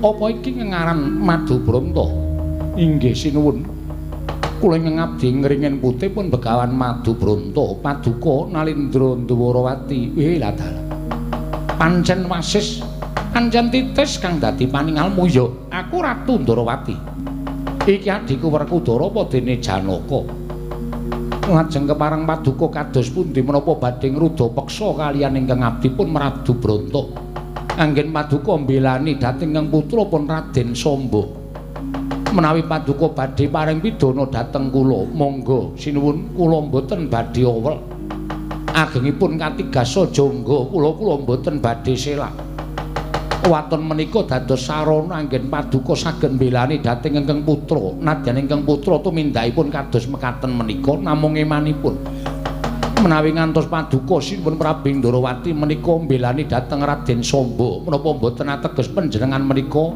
bebasanipun mboten dahar nangka nanging gabul pulutipun eman temen ing atasipun panjenengan menika titising Sang Hyang Bathara Wisnu teka panjenengan mboten priksa dhateng ngabdipun Madubranta waduh mati aku ah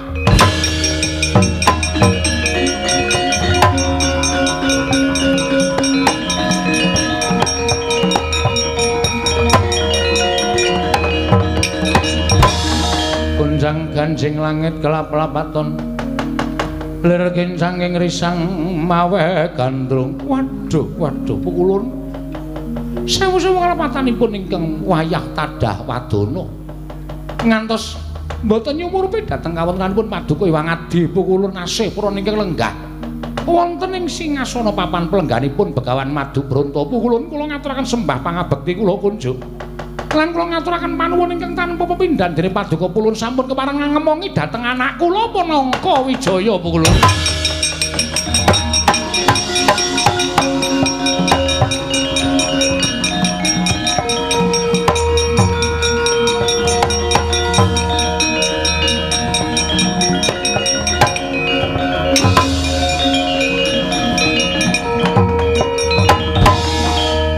Kresna apanulun ingkang wis miji kelawan Si Abimanyu ya Atmaja kita supaya teteki mesu budi ana ing telenging pertapan Mringin Putih krana wis ginaris lamun Abimanyu ingkang kawasa nampa wahyu ning Nalindra wahyu Cakraningrat ingkang besuke bakal pinardawa kamulyane lan nyambung kelawan sejarahing para Pandhawa ulun kundur makayangan Narayana.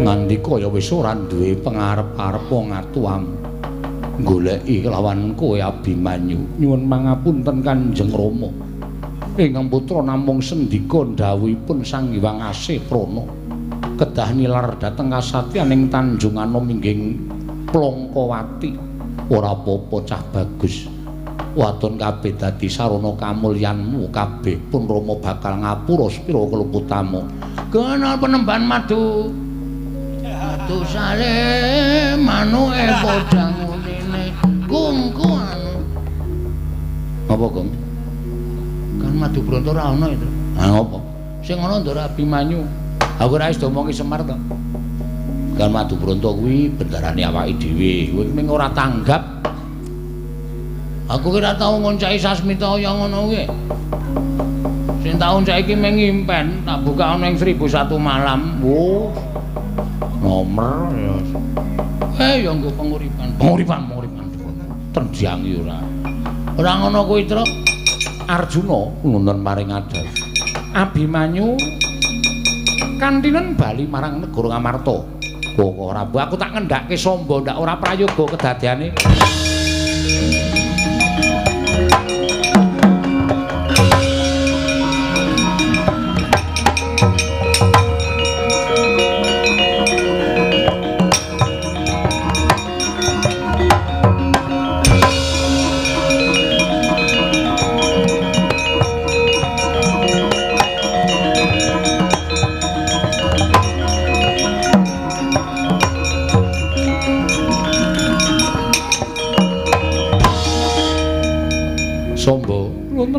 dawuh.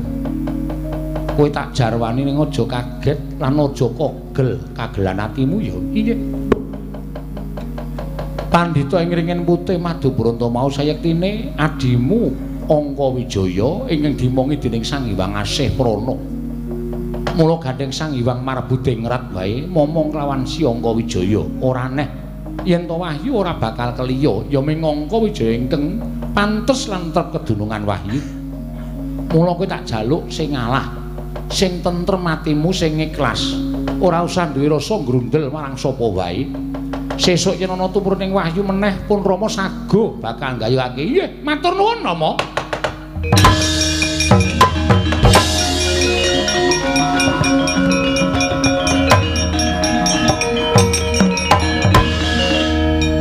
Sajake Kang Putra kok kagul.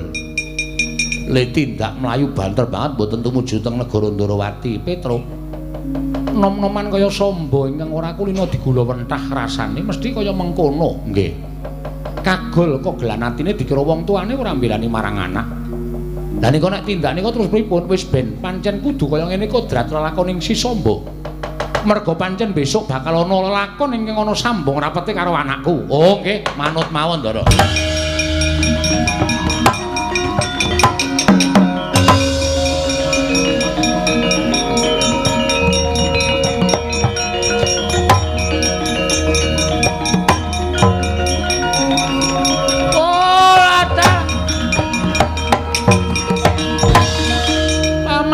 Utara Lesmana nggih jaluk wahyu cakraning rat wis manjing angganing Abimanyu ya sak wahyu-wahyune butuhe wahyu kula kepengin dunungan wahyu kowe Balya aja gawe murkane pamanmu pripun aja gawe murkaning pamanmu Jodipati sampeyan ajeng murka kula ora wedi karo paman Jodipati aduh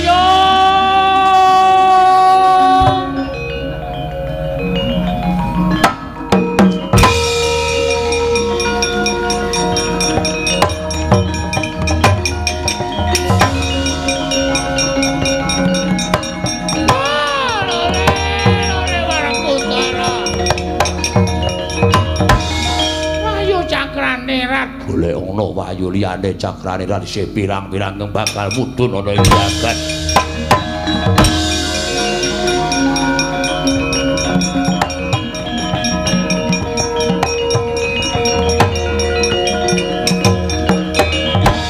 Arsa madangi jagat tumungo-mungo paning sak pucaking bukir marbak bangsa mirat keneng soroting surya meka lan gunung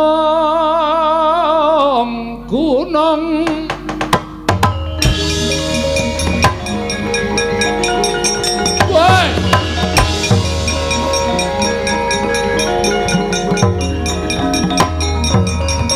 wah mati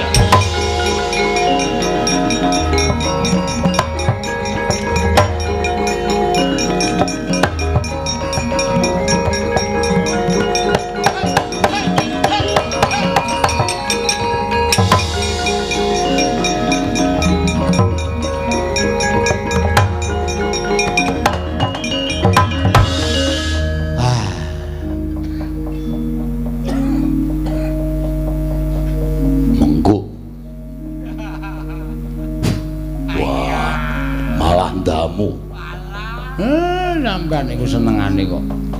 Kula niku wis tuwa dadi watuk niku gawane wong tuwek kaya kula. Wah, Dipolya nggih.